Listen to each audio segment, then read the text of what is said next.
Well, hello there, and welcome to an evening in 10 forward. Installment number 94. Quite a somber one coming up for you, as we're going to be discussing a topic that is pretty much on fire at the moment, as is most of Sony, I would imagine. But yes, welcome back. We're back with another 10 forward. I know that the 10 forward appearances have been rather sporadic lately. I've had other things that I've needed to get done. Let me know, of course, if the sound is okay and that you can hear us. Hello to Stephen Bromby. He says, evening DM and chat. Guna says, I'm so sorry. I don't think I can join today, but I will try and pop into the chat at some stage. My friend, you're always welcome. You know that. Have a great stream and hopefully catch up soon. Yes, mate, we will. And we'll hopefully see you in the chat a little bit later. I have with me man, the myth, the legend. It's Xell. How are you, my friend? Hello, Internet. I am Xell the White, and I return to you now at the turning of the tide. Oh, dear Lord. It's an interesting turn, really, isn't it? It's definitely interesting. I've been watching the news the last couple of days, and yeah, there's a lot of fire going on right now. Well, I was wondering at some point if maybe I tripped over a curb and landed in a lobotomy, because it just seems to have gone completely bonkers. It's definitely gone completely nuts, and it's not just Sony, it's Xbox as well. Yeah, and Rockstar. Yeah. I mean, to be fair, that was the first obvious hint that we got that there was some sort of problem. Yeah. You know. Apparently, my volume's very low. Your volume's low. Oh no, that means I got to do some technical stuff. Bear with me. Let's have a look. No, I'm not broadcasting from another country. I've not been exiled yet. Okay, I've turned you up. Let us know if Xell is a little louder. Sound really is my problem. I have a massive problem with sound. It's fine. You're learning. Oh, I'm always learning, my friend. I'm always learning. But yeah, so it sort of started, certainly in recent terms, with Rockstar and GTA 6 not releasing a physical copy. Now, at first, I understood their position because it's a case of, well, look, we don't want the game getting leaked, and if we burn a physical copy, it's like an uncontrolled printed document. It's uncontrolled, and you don't want early leaks of your game getting out there. Before, you're certainly not with a massive release like GTA 6. That's fair. That's fair enough. No still audio coming from Pluto. How very, very, very odd. I can hear you absolutely fine. Hang on. Let me see if I can do something. Just see if it's my end, just in case. Am I sounding all right? You're sounding fine. You're sounding fine. I can still hear you. Tetrox says sound is thumbs up. Okay, that's fine then. But that was a while back. Hale's all suffering even more deliberately close-eared authoritarianism when we revolted against so long ago. Yeah, keep us updated, guys, in the chat on the audio. We'll see what we can do throughout the duration. I have to admit that Discord does not have the greatest settings when it comes to transferring it to audio. Let me see if I can. It may actually be in my stream settings. Bear with me 2 seconds, people. Whoa. Yeah, just speak for me for a sec, dude. Yeah, no, this situation is just ridiculous. I mean, you've also got the fiasco with Sony and the movies. Oh my god, yeah, that one, and no refunds. 550 titles removed. That's insane. It's the equivalent of someone coming into your home, taking 500 Blu-rays, and just fucking off with them. Yeah. Apparently, I'm barely audible. Barely audible. Well, I have made an adjustment, so do let us know. I believe it was an issue with my streaming software. So yeah, do apologise, Maro.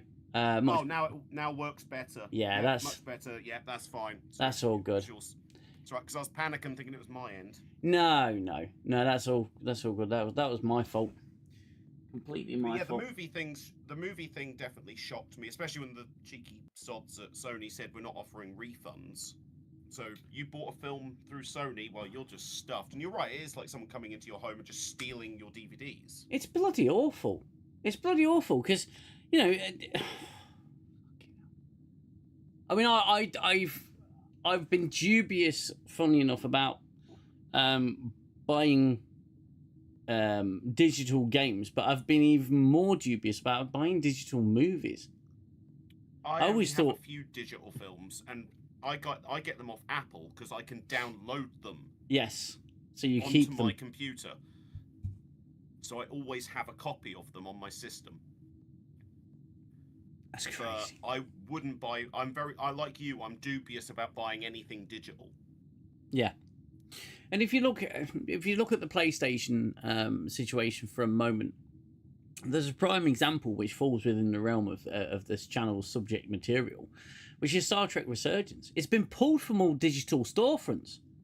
Now imagine that happening in 2028. The game's gone. Yep. And the minute you lose it, you lose it. It's gone. And you know, we had this a situation with the playable teaser demo for Silent Hills, because that got pulled from all the storefronts because Konami closed their doors, and you know, Hideo Kojima quote unquote left Konami, and it was removed from storefronts, and people had copies on the PS4 that they could still play, but 90% of those are gone now because people's PS4s have failed and they didn't have a backup file. That's gone forever. Yep. And it's not only that, but okay, so Sony have lost the licensing rights for the movies. Okay, fair enough. That happens quite a lot actually. But this is the case for physical media, because I think I've mentioned on this stream before. The closing episode of Supernatural season 1, so the very last episode of season 1, had a particular track selection playing in the car, and the Amazon version has a different track because they lost the license for the music, so they had to change it, and it completely. It's not the only episode as well. Yeah, and it completely ruins it. Which is why I'm glad I've still got the DVDs of seasons 1 to 5. Yes. Because I picked. It was actually jarring to me because I know what song is supposed to be playing. Yeah. And it doesn't make sense to the scene either. What they changed it to. No, they could have changed it to Barbie Girl, and it would have had the same bloody impact. Yeah. It's absolutely ridiculous. So media can be manipulated through the digital format, and it's like it's essentially a case for protecting the art now, because it's just turning into revisionist art. Well, definitely. I mean, I'll give you an example as well. So I actually still have cassette tapes. That's how old I am. Yeah. But I have cassette tapes of an old radio show called The Goon Show. Mm-hmm. Which was Spike Milligan, Peter Sellers, Harry Seacombe. Yes, I remember that. Right. But I noticed they'd added them to Spotify. They've edited out jokes from Spotify. Oh, man. Jokes have been edited out. Because I know the episodes back to back. Yes. And I'm like, hang on, there was a joke there. Where's that gone? They'd actually edited out stuff. Yeah. And to me, that's criminal. I don't care if someone finds it offensive now. It's as you say, protecting the art. And I'm going to say this with almost all the certainty that I can muster, but do not accept it as fact. It is simply something that I had noticed. There was a comedian back in the early 90s. You'd be familiar with him, I'm sure, Xell, called Bill Hicks. Oh, I love Bill Hicks. Bill Hicks was a fantastic comedian. He was incredibly funny. Now, I had I believe it to have been a VHS of Bill Hicks with a comedy show he did here in the UK. And it was a one-time comedy show. And it was one of his final performances, I believe. And me and my dad had watched that 5 or 6 times. And it was hilarious. The audience was absolutely wetting themselves. It was so funny. Because it was an audience for Bill Hicks. It was an audience for that content. It came onto Netflix a few years back. It's not there anymore, I don't think. I think it was Netflix it came onto. And the laugh and the audience the volume was turned down on them. So it made it appear as if they weren't laughing as hard as they were, because Bill Hicks was somewhat politically leaning. We'll put it that way. He's my spirit animal as far as I'm concerned. Yeah, exactly. And because it didn't fit with modern day sentiments and modern day ways of thinking, I truly believe that they edited that down, because the audience, it was honestly like they weren't even laughing. It was horrendous to sit there and watch. To bring this back to the gaming side of things, are we going to start seeing games censored or edited? We already are, aren't we? Well, no, but I mean, now they can do it in real time. If everything becomes digital, say a game gets released, and at first, nobody cares about whatever's in it. Yeah. Right? Let's say a Grand Theft Auto game, for example. Right? But then 6 months down the line, it's decided, actually, this part of the content is offensive, so we're going to go in and edit your game in real time. Yeah. To remove things. What happens if they lose the license as well to have it in your country? Does that mean they get to remove it from your hard drive? Exactly. After you've paid £80 for it? This is ridiculous. I mean, I did see something about was it Microsoft are looking to move to a subscription-based service. Mm-hmm. Where you pay a subscription and then you can play whatever games you want, kind of thing. And I'm like, so basically everyone's trying to get the Netflix model. I'm going to make a prediction. I think these decisions are going to lead to a gaming crash. Yes. The likes we haven't seen since the 80s. Mm-hmm. I agree. Because I mean, I still haven't bought a PS5 because they're still bloody expensive. Mm-hmm. I've still got a PS4, a Switch, and a Dreamcast. Yeah. Right? Yeah. I ain't going to buy a new console. I'll stick to the consoles I've got. Because for what you're paying for the consoles now, AAA games or games that are coming out in general are usually unfinished slop that are either broken, need thing. I mean, Jesus Christ, I remember buying a game a while ago and I had to get like a 1.8 gigabyte bloody patch before I could play it. Like, it's insane. Well, the discs are literally just keys to unlocking the software. Exactly, and it's stupid. It's absolutely insane. Well, you're buying a license nowadays, and it's if you look on the PS4, and when you have an issue with one of your purchases and it's not there anymore, or it says you have to pay again, you have to go into the settings and do something called restore licenses. Yep. And it's there in blue and white writing, restore licenses, because you have, with your digital software, it's a license that you have paid for, but it's a license can be revoked at any point. Oh, don't. I've been swearing at Bethesda. So I wanted to replay Fallout 4, and I've got the Game of the Year edition. I have a physical copy. Yes. Apparently the last update patch they sent out broke the game, so even though I have the Game of the Year edition, all my DLC is inaccessible. I tried doing a restore licenses. Yep, I tried restoring licenses. Hasn't worked. And they have yet to release a fix for it. absolutely unreal. So it's messed up my save files as well that I had on there, and I can't play any of the DLC content even though I have it. So I can't do anything, basically, apart from just play the base game. All because they did an update file, which broke the game. Well, how much of this do you think is it's just a victim of the evolution of gaming? Well, let's be honest, this has been heading in this direction for a long time. This has been creeping in for a good few years now. Well, if you really want to go back, do you remember, you might actually remember this, do you remember Sega TV back in the 90s? Yeah. When they tried that, and that didn't work, that failed. Mm-hmm.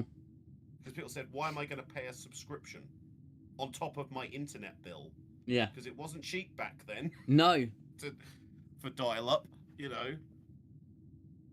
So, I think this has been coming for a while, and I think it's going to be the demise of the gaming industry. I mean, the gaming industry is already flagging anyway, because they're releasing slop a lot of the time, and then you get the odd gem. I think GTA 6 is not going to live up to the hype. They've had to push it back so many times. Well, the problem I have with GTA 6 is that I'm very, very much concerned with modern sentiments and mentalities. And considering who's behind the game and the team that's worked on the game, predominantly female, is it going to be a case? And they've already, there's been reports that there's going to be pride parades within the game. They shouldn't have said that to no, gamers, they really shouldn't have said that to gamers. But there's going to be pride parades. Do you honestly think they're going to allow that to happen? They're going to allow that mechanic in? There's going to be something that resets you back to the road, and I'll tell you, so I'm slightly. Or the parade is fenced off and you can't access that area. It's behind an invisible wall. Yeah, exactly. And don't get me wrong, it's not. I have any desire to do that within the game or anything like that. It's GTA has always been its own. It's practically its own genre now. And GTA 6 is the biggest. It's already made what, $3 billion in pre-sales. Yep. And it's going to be the biggest title, but I'm worried it's actually going to be a big freaking disaster because of who's behind it. That's why I was like, I'm not going to pre-order it or anything, like not pre-order it on Steam or anything or whatever. Yeah. I'm just going to sit back on this one. Like you, I'm just like, I could see the winds blowing. Well, the thing is, we've got the added benefit these days of having people have early access to the games, and YouTubers don't hold back. YouTube is the bane of any corporation, any entertainment business. Definitely. I mean, look at The Last of Us 2. Look what happened there. So, I mean, gone slightly off a tangent here, but you look at the sheer size of a game like GTA 6. It's a huge game. Is it going to fit on a 32 gigabyte Blu-ray? Probably not. Nope. So there's that aspect to modern gaming. The games are just so freaking huge. Now, on that, Call of Duty is currently sitting at 352 gigabytes just to have the freaking game. So that's a third of a PlayStation 5's accessible, usable storage. One game takes up a third of your console. Because with Call of Duty, it needs all of it. And it's not optimized correctly. It's lazy. And there's no way you're fitting it on a disc. Now, I understand that the way the world is going, the direction of travel we're heading in, I get it, I do. It's inevitable that physical media's going to be phased out. It happened It happened with VHS. It happened with DVDs. It's happening with Blu-ray. It's happening with audio tapes. It's happened with Super 8s, 8-tracks. There's a graveyard of media media that's not used anymore. I would say that the biggest hidden success story is minidisc, because minidisc is still used professionally because it's crystal clear audio. But as a commercial format, it doesn't work. Yeah. So it's inevitable that we're going to lose discs. And we've all seen it, like you said, we've all seen it coming. We all, saw the writing on the wall in that sense. Where I have the major issue is there's no consumer protections for the purchase of digital content. None whatsoever. You can buy 500 films on Sony, on Sony's platform, but there's absolutely no law and nothing to get in the way of them saying, oh, by the way, we lost the licenses, so you've lost your content. Yeah. And you're not getting a refund for it either. So that's just bad. It's atrocious. It's despicable behaviour. Yeah. But this is why I think it's going to backfire, because people will go, well, I won't spend the money. If I don't own the product and all I'm paying for is a license, yeah, what's the point? There's no point. You're paying access for access to a game. Yeah, that can be taken away at any point. Yeah, exactly. So, and that can be,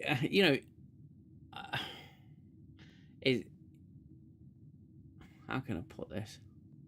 It's an exaggeration, okay, but if they can do that and take away your license to play games, they can do that for any reason they see fit.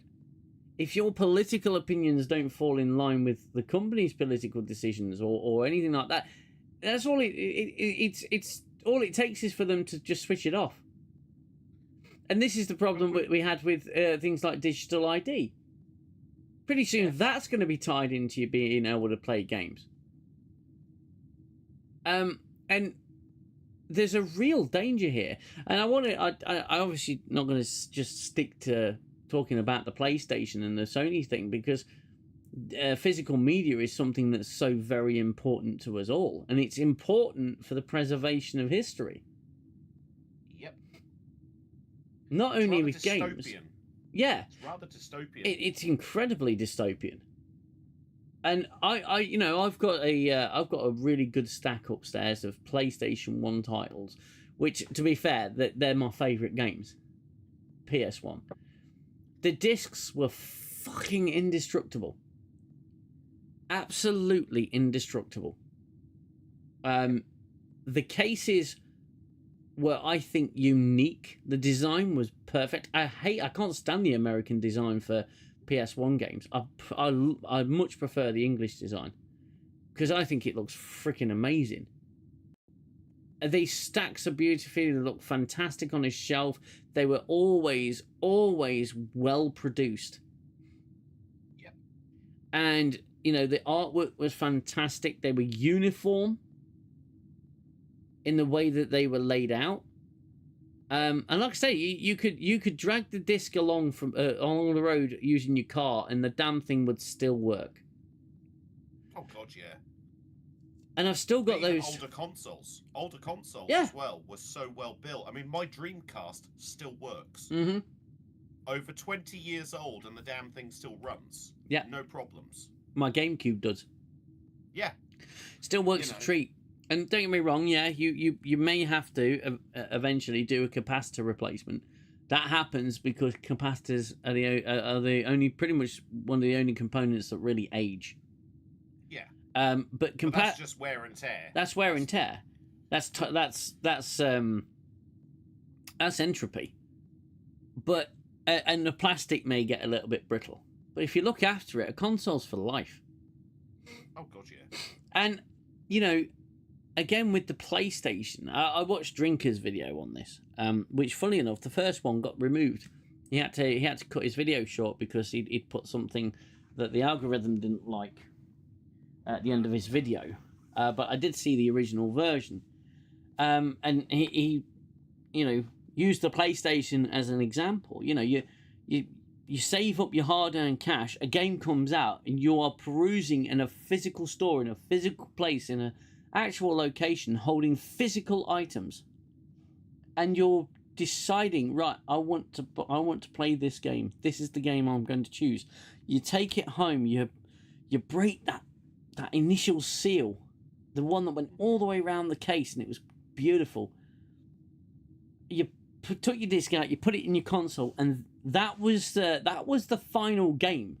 There was no patch, there was no update. That was the game that they had worked on and tested and retested, and then it went something called Gold, and then they printed the discs, and there was no way to change it. There was nothing that they could do to alter it. Yep. And nowadays, well, it's a patch. It's a patch. And, I think that this problem would exist with or without discs, because they can do it remotely these days. They can patch a game remotely, even if you have the disc. But the disc doesn't really do anything nowadays. As RRTNZ leaves a, wow, what's that, 10 New Zealand dollars? Fantastic super chat. Thank you so much, RRTNZ. You're very generous. You didn't need to do that. But yeah, thank you very much. I will give it a heart as soon as I can find my bloody mouse. Where is it? There it is. I'll give that a heart. Thank you very much, sir. Hail, UK danger people. I'm not a gamer, but my DVD collection is well stocked. When the social engineers come for streaming Lord of the Rings and DS9 to sanitize them, I'll still be able to watch these masterpieces. Exactly.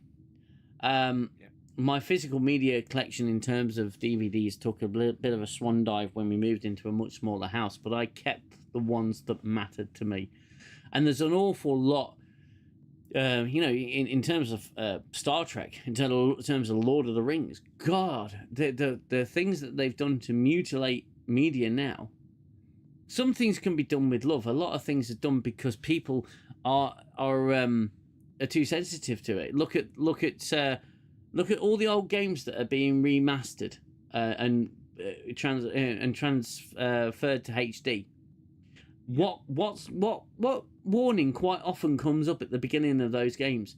This game has old sentimentalities and old ways of thinking. It may be likely to offend you if you because Naked Snake, he's going to objectify a woman and she's got a bra, and oh my word, just in case any of you get offended. It's like, do we live in the real fucking world or what? No, we've been living in a simulation since CERN got turned on. I'm pretty much convinced that's when it all started. Freaking parallel universe, more like. Yeah, we got knocked into a parallel universe. The experiment worked better than they thought. Yeah. I mean, you are right. I mean, I've still got old games that I've kept, and they are complete games. I mean, something as well I miss is opening up a manual. Oh, I love and reading through it. Yeah. It used to have like nice bits of artwork, maybe some background information on the game, like the story or something like that. And if you're lucky, it was in colour. Oh god, yeah. Oh yeah. Oh. Those were the days, man. Fantastic. Oh. Well, at the end of the day, I paid nearly 40 quid for a black label version of Resident Evil 2 for the PlayStation. I've got the platinum, which is the silver label, but I found a black label, and the discs are printed with the characters on it. Platinum was always a bit different, so it just had black text on it. It was the reissue. Yeah, it was the silver one. Yeah, because I had the platinum version of Soul Reaver, but the other Legacy of Kain games, so Blood Omen I got the original print of that because that never went platinum. Yeah, and that's worth a bomb now, apparently. So is Silent Hill 1. If you got a black label version of Silent Hill 1, I don't. Have a look. I have Black Label Metal Gear Solid though. Oh, I've got the platinum of that. Yeah, I got Yeah. the platinum one of that. I got the one that came with the memory card, the Metal Gear Solid memory no card. way. Yeah, that's in my Fantastic. loft at the minute. And again, you and I can get really passionate, and there's a lot of people out there that get passionate when something, and there's something to be said for something that is released, and it's released with such great care. I didn't like the way that DVDs were quite often presented. They were a plastic case. You opened it up, it felt cheap, it broke easily, and everything like that. Blu-rays were a little bit more. The cases were a little bit more sturdier. But they were still simply just a case in a disc in a case. But when something's really well put together, and this is why I reference PlayStation games in particular, is when you opened them up, the quality was all there. You had, and the way the cases were designed, you could have as thick an instruction book as you wanted, or as thin as one as you wanted. Oh God, some of the games I remember. Oh God, I can't remember which game it was. I think it was one. Was it one of the Final Fantasy games I bought, where there was this thick ass booklet that came with it? Yeah. That gave you like character bios. Yeah. And stuff like that, and I was just like, holy hell, because I'd never seen a manual like that. No. It was a thick old thing, and it sort of gave you a background to the world. It must have. I think it might not have been Final Fantasy. I think it was a different RPG. But I just remember that thick booklet that it came in because, as you say, the cases were so thick, you could fit something like that in there. Yeah. But the printing on the discs was always like gorgeous. Impressive.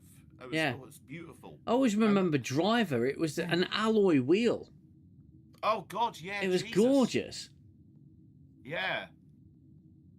Hell, yeah. And you've got things like steel tin editions. I love my steel tin editions. Yeah. I've got loads of them. Particularly, the one that I really like is Resident Evil 4. I've got a Resident Evil bias, of course, but Resident Evil 4 to me was, it was a gorgeous. The PlayStation 2 one was a gorgeous steel tin. I still have it to this day. Yeah. Slightly damaged, but it's bloody gorgeous. And again, it's just that. Here's our product. We care about this product. Ergo, we're going to present it in the best possible way that we can. It's going to be of the highest quality. So when you purchase your copy of our product, you're going to feel the love that we felt putting into it. Nowadays, it's just, download your fucking game. And make sure you keep paying that license fee, yeah? Well, this is the thing, isn't it? Quality has declined, but prices have gone up. Yeah. And that's with everything. It's literally the packet of crisps scenario. Yeah. Where you have half the amount of crisps, but double the price. Yeah. Like, oh, God, and isn't that the bloody truth nowadays? Well, it is. I mean, same with chocolate bars. Yeah. Like, chocolate bars now are like, this used to be a mini size. And it's treated as the regular. Hang on, my Snickers used to be like this long. Snickers, the Snickers, I would easily say was what, 6 inch? Easily. 6 inches, easily. Same with Lion Bar. Same with Mars. Yeah. All those classic chocolate bars, and now they're smaller, and you're still paying either the same price or more. Yeah. So. Well, it's over in England. It's the Freddo argument, isn't it? Yeah, exactly. I mean, hell, Big Macs. That was one I pointed out. They did a special offer at McDonald's a couple of years ago where they said the Grand Big Mac. And when I got one, I went, no, this is the size of what they were originally. This is just a Mac. This is just a Big Mac. It's not grand. This is what they used to be. My God. Absolutely crazy. Oh, Watch Nerd. Watch Nerd's left a super chat. Thank you very much, Watch Nerd. I've been thinking that the whole time, Watch Nerd. You will own nothing and you will be happy. Yes. Well, I put it in the tagline to the stream, but I put it in, you'll own nothing, but will you be really happy? No, I don't think anybody will. And they're going to have to vote with their wallets on this one. Well, this is the thing. People have got to vote with your wallets. Yeah. Don't just people have been conned into thinking they don't have a choice. But the truth is, you do. You don't have to give them your money. They do not. You do not owe them anything. They owe you. If they want your custom, they have to put out the product. They have to give you what you want. That I think a big part of this marketing change is when they start, instead of saying the word customer, they said consumer. Consumer, yeah. They don't say customer anymore. It's consumers. It's like, no. I'm the customer, and I want a decent product. If you want to part me from my money, you have to offer me something worth me doing it. Exactly. And this is why I think they're heading for a crash. Yeah. Stephen Bromley says, I am so glad I don't buy TV and movies digitally. I'm old school, DVD and Blu-ray for sure, especially now. Yeah, 100%. And here's the thing, with the decline of physical media, you're gonna in 20 years' time, you're gonna be struggling to find things to play these things on. There's gonna be companies out there that will continue to make DVD players and continue to make Blu-ray players because there will be a niche market for it. Look at I want a VHS player. Screw you all. I want that. I've still got one upstairs, with some Star Trek videos. But look at oh crap, what was it? I've just lost my point.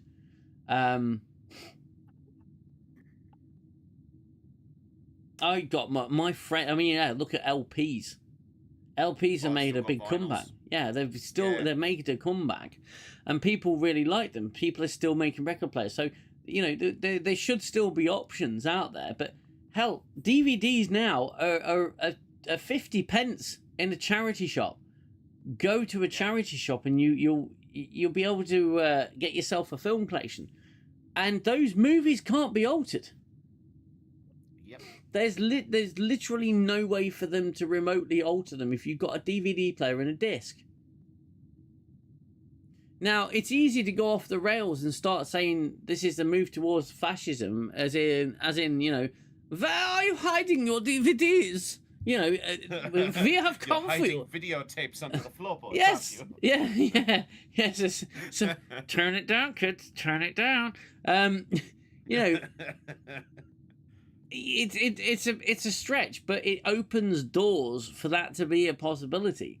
I always, whenever I think about this sort of stuff, V for Vendetta always pops into my head. The scene with Stephen Fry where he takes Natalie Portman through the door and he's got this like his little vault, hasn't he? With a copy of the Quran and poetry and artwork and stuff. And it's like, I mean, it's hidden away because it doesn't conform. Yeah, but you see this with a lot of dystopian stories. Yes. I mean, one that comes to my mind is Brave New World, for example. Equilibrium. By Huxley. Equilibrium's another one as well. Yeah. So many of these films showing despair. You're right. We're not saying this will lead, but we're definitely heading in a very bad direction. Yeah. And I don't like. And you point out like the rewriting of history. Well, he who controls the present controls the past. He who controls the past controls the future. Yeah. Hey Guna. It's not good. How you doing? Good to have you here. Hey Guna.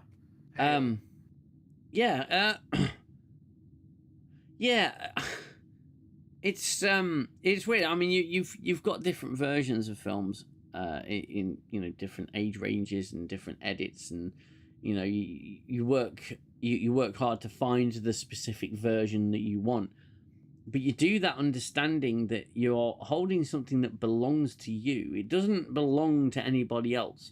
They retain the rights for you to not publicly broadcast their material, which is why you can't play it to theaters and you can't play it to halls and charge money, and all of that's understood, and that's a contract between the customer and the business.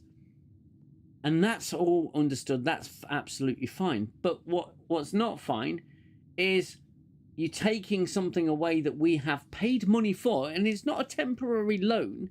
So we're not renting anything. We're buying it. Yeah. We're purchasing it to take home and put on our shelf, and to be able to access that at any point. And it does bleed into other issues like games remaining active after servers are shut down. Yeah. Especially games like, you know, you've got what is it, Massive Action Game. You've got Destiny. Yeah. You've got these titles that are online only titles that you should be able to play whenever you wish. But they're completely useless. They're shut down. So it's going to get worse with Microsoft's. So there's a court case going on, isn't there? Free games or whatever. Yes. Games or whatever. And the Microsoft lawyer argued that having a private Minecraft server is stealing. It's illegal. And I'm like, you seriously want to make that argument that we can't have a private Minecraft server? Like, that's the equivalent of the black market design who make DaVinci Resolve, saying they own all of YouTubers' videos that use their software. Yeah. You can't do. We own all your videos because you used our software to make it. Doesn't matter if you bought a license to use it. They own it. It's like, you don't own it. You sold me a tool. I used the tool. If I go to B&Q and get myself a hammer and build myself a shed out of nothing, do you own my fucking shed? I don't fucking think so. Or if you, I was going to say, if you commit a crime using said hammer, are they then responsible because it's their hammer? Yeah, you got to go all in with that one, my friend. I'm just hypothesizing here, but you know, Guna I says, do believe that could blow up their face. Oh yeah, Guna says, given PlayStation have not been great with PS5 releases, and now the extension of the physical disc, I can see people losing interest in that platform, and the PS6 could suffer. I'll be honest with you, I believe the PS6 will be a non-entity. I don't think anybody's going to go for it. No, I mean, especially as, you know, I hate to say it, but the PC master race is a thing. Well, I mean, at the end of the day, you've got that, but you've also got to consider RAM prices are not coming down anytime soon. No. The PS6 is going to be AI slop. The PS6 is going to be the first gaming console released by Sony to cost over £1,000. Yeah, I ain't paying that. I haven't even bought a PS5 because they're still bloody expensive. They are bloody expensive, mate. And I can't fault you. I cannot fault you. I was gonna wait and see if they came down in price, because normally, you know, that's what happened when I got a PS4. I waited a few months, the price came down, and then I bought one. Yeah. But PS5, they put the prices up. Yeah. Yeah, the more. It's like, what's the point? Well, even you get one second hand, you're still paying, I don't know, £100 less than new. Yeah. At which point you may as well buy new at that point. Yeah. But exactly. I ain't paying out for that. No. I bought one when it first came out, and I sold a lot of my stuff to get the money to your house. Yeah. I was playing quite happily in the back alley, you know, hacking into someone's power. But I managed to buy mine new, and I was very lucky to get mine when I did, and I absolutely loved it. It was fantastic. It's a great machine. However, the service is crap. PlayStation Plus, I've got the premium on PlayStation Plus. It's the one thing a year I spend my own money on, you know. And I am really dissatisfied with the service. That's why I stopped paying. I was paying PlayStation Plus for about a year, and then I was just so disappointed with the service, I cancelled it. No, yeah, the problem is, though, the games that you purchase, you lose the license to, and you have to reinstall the license, and it doesn't always work.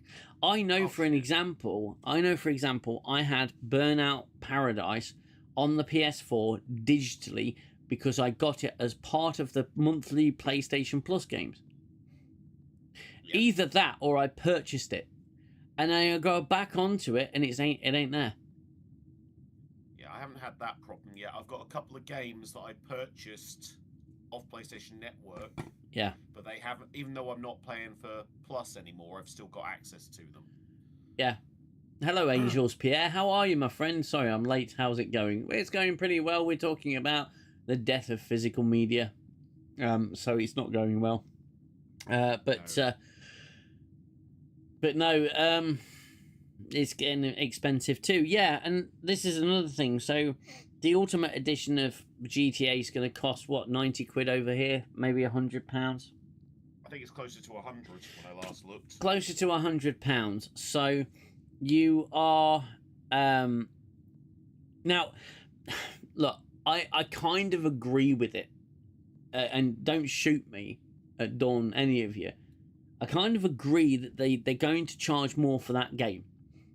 Because that game has got at least 10 years coming of lifespan and replayability. If you go bang for buck on that on GTA 6, it's actually going to be worth paying £100 for. If I was to play a game that, say, for example, The Order 18, whatever it was, the Werewolf PS title. Yeah. 1886, I think it was. And if you take that, that is a 4-hour game. 4-hour game. And it was not worth paying 40 quid for.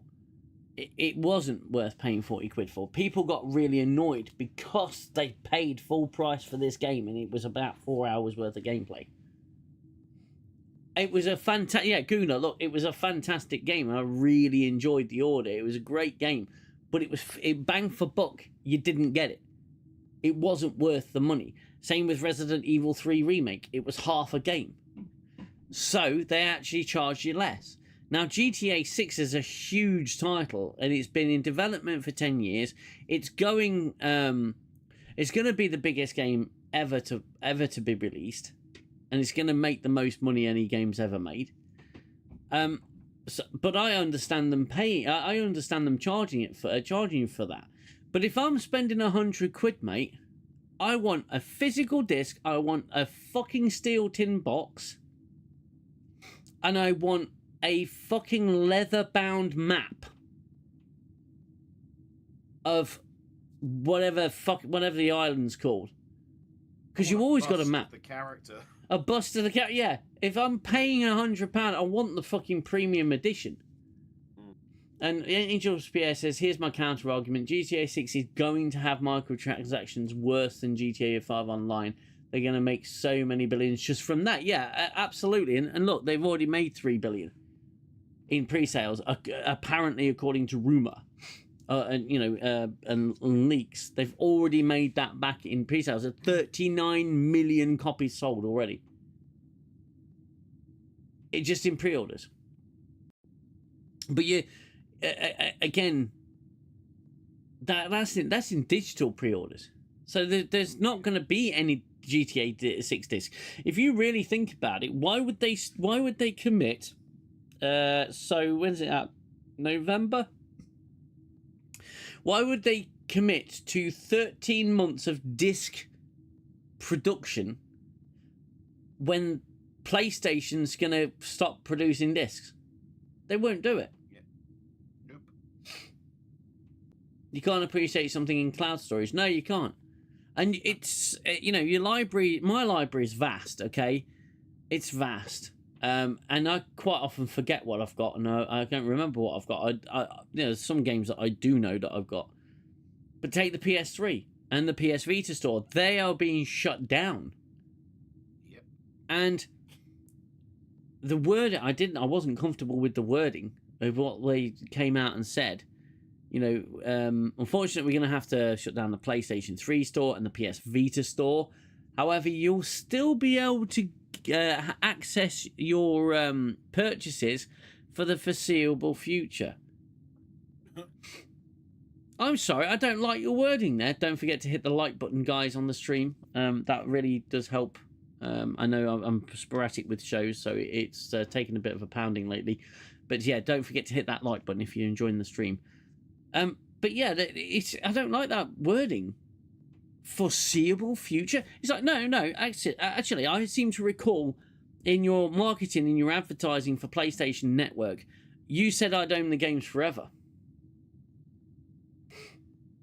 That's what you put in your marketing. You said, well, you purchase a digital game, you own it forever.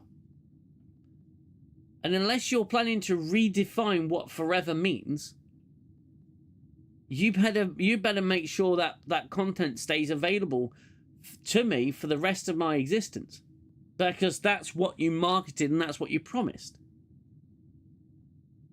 Now, it's unrealistic for them to keep public servers online for online multiplayer games. Of course it is. No one's playing PS3 Call of Duty World at War. And if they are, to be fair, I mean, bless them. But you can't keep a server going for 1,000 people when it costs so much more to run it. I get that. But you better keep a bloody server going to make sure that people have access to the content that they have paid their money to.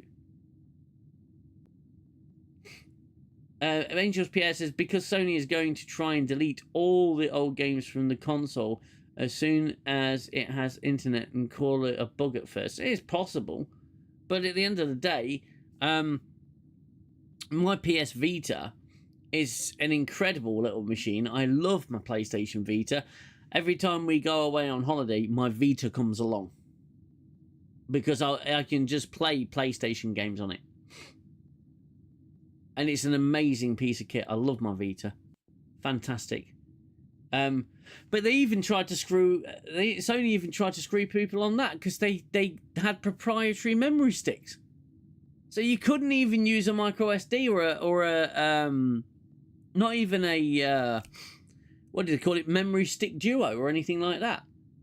It was Vita memory cards. And only Vita memory cards. So they've always tried to control things like that. But them calling it a day for physical media, Microsoft's going to do the same. Didn't realise the Vita was a good piece of kit. My friend, it's an incredible piece of kit. It's so if you purchased any PS1 games on the PlayStation 3 network, you could get them you could stick them onto the Vita. You just hook your Vita up via USB and you transfer them over and you could play PlayStation games on your Vita. And I got all of my digital PlayStation 1 titles on the Vita. It's an incredible machine. Incredible machine. You can't, something to hold, feel, and appreciate. Yeah. And that is so important. Something to physically hold and say, this belongs to me. This is my copy of this game. This is my game. But it not only does it kill the physical media market, but it kills the second-hand market as well. Well, Nintendo have already been trying to kill that anyway, because they've been locking players out. Yeah. Or locking them out of their consoles if you've got a Switch 2. Yeah. If you bought one second-hand, it's going to be a brick for you, chances are. Yeah. It's disgusting. That was... And I mean, not being funny, but there's nothing better than lending a game to a friend. Or borrowing a game from a friend. Fantastic, isn't it? Yeah. All the time when we were younger. Yeah. You know, a friend of mine would say, "Can I borrow your game?" "Okay, can I borrow yours?" And you'd swap for like a week. Well, not only that, you'd take your game over and stick it in their PlayStation, take your memory card over, and you'd have a gaming session on theirs. Yeah. Using your copy. So we're now going to have that removed. That aspect of gaming removed. Unless you want to like hulk your bloody console over there. And what have you, but you know that aspect of it is dead. Yeah, and that was one of the biggest community building things about gaming. Was being able to share with your friends and share the experience. Yeah,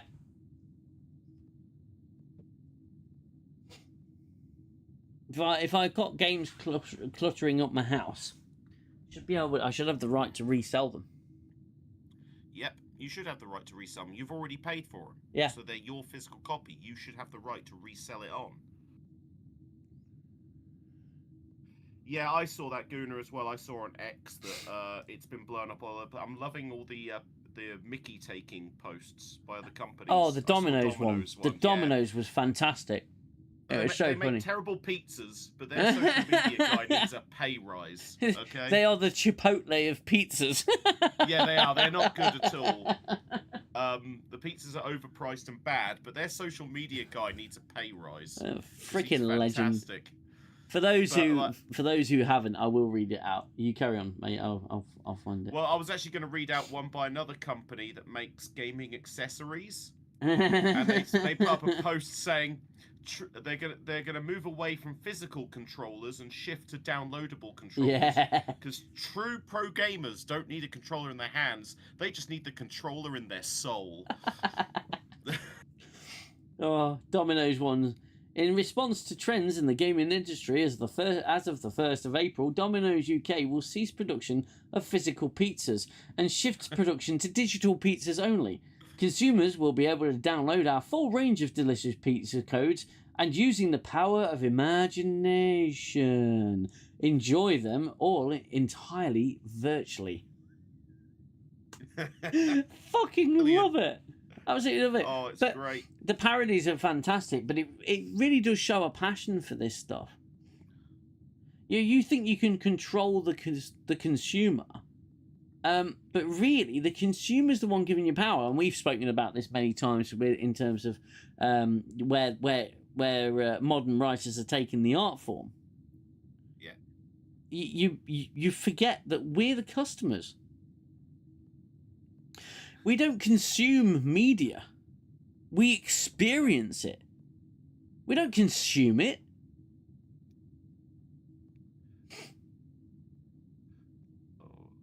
What a fucking joke. I'm just sorry, because I'm looking on the news feed to see if there's been anything new. What I did appreciate was Google coming up with, people also ask, is Sony a good company? It just tickled me, that did.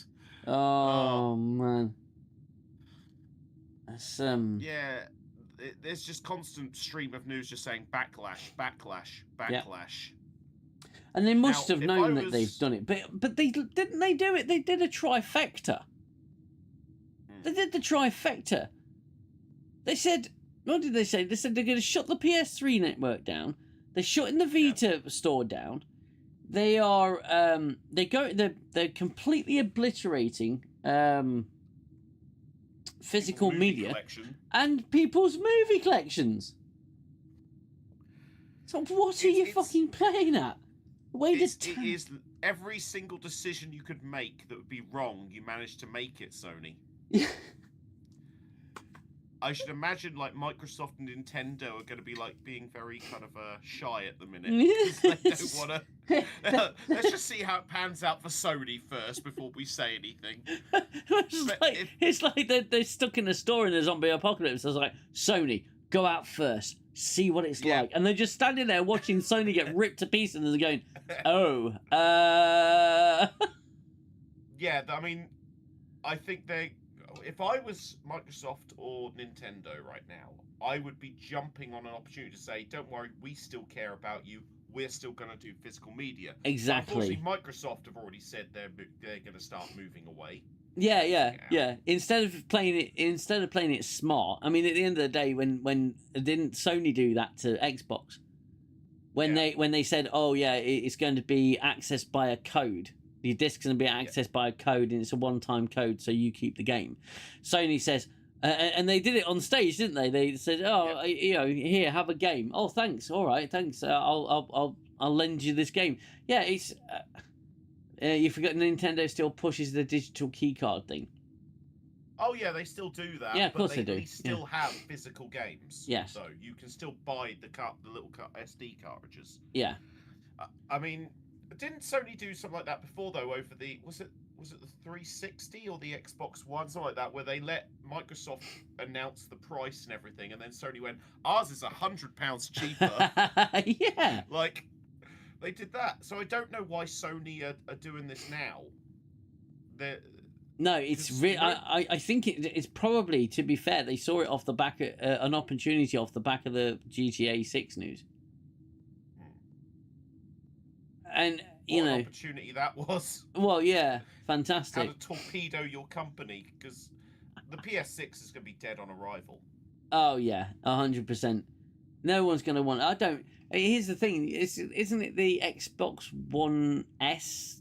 No, I don't know the names of these consoles. I don't. I mean, all right, the PlayStation, fine. They've just added a different number. Yeah. But the naming convention on games consoles now for Microsoft is just stupid. Xbox. So you've got the Xbox, the Xbox 360, the Xbox One, the Xbox One S, the Xbox One X, Xbox One X Project Scorpio Edition. Then the Xbox One. Project Helix. Yeah. The other one as well? You got the digital only one. Which one's that? I think that's the Helix. Oh, I'm gonna have to look this up. Then you've got Project the Xbox Series X. Series X. All Xboxes. List all Xbox consoles.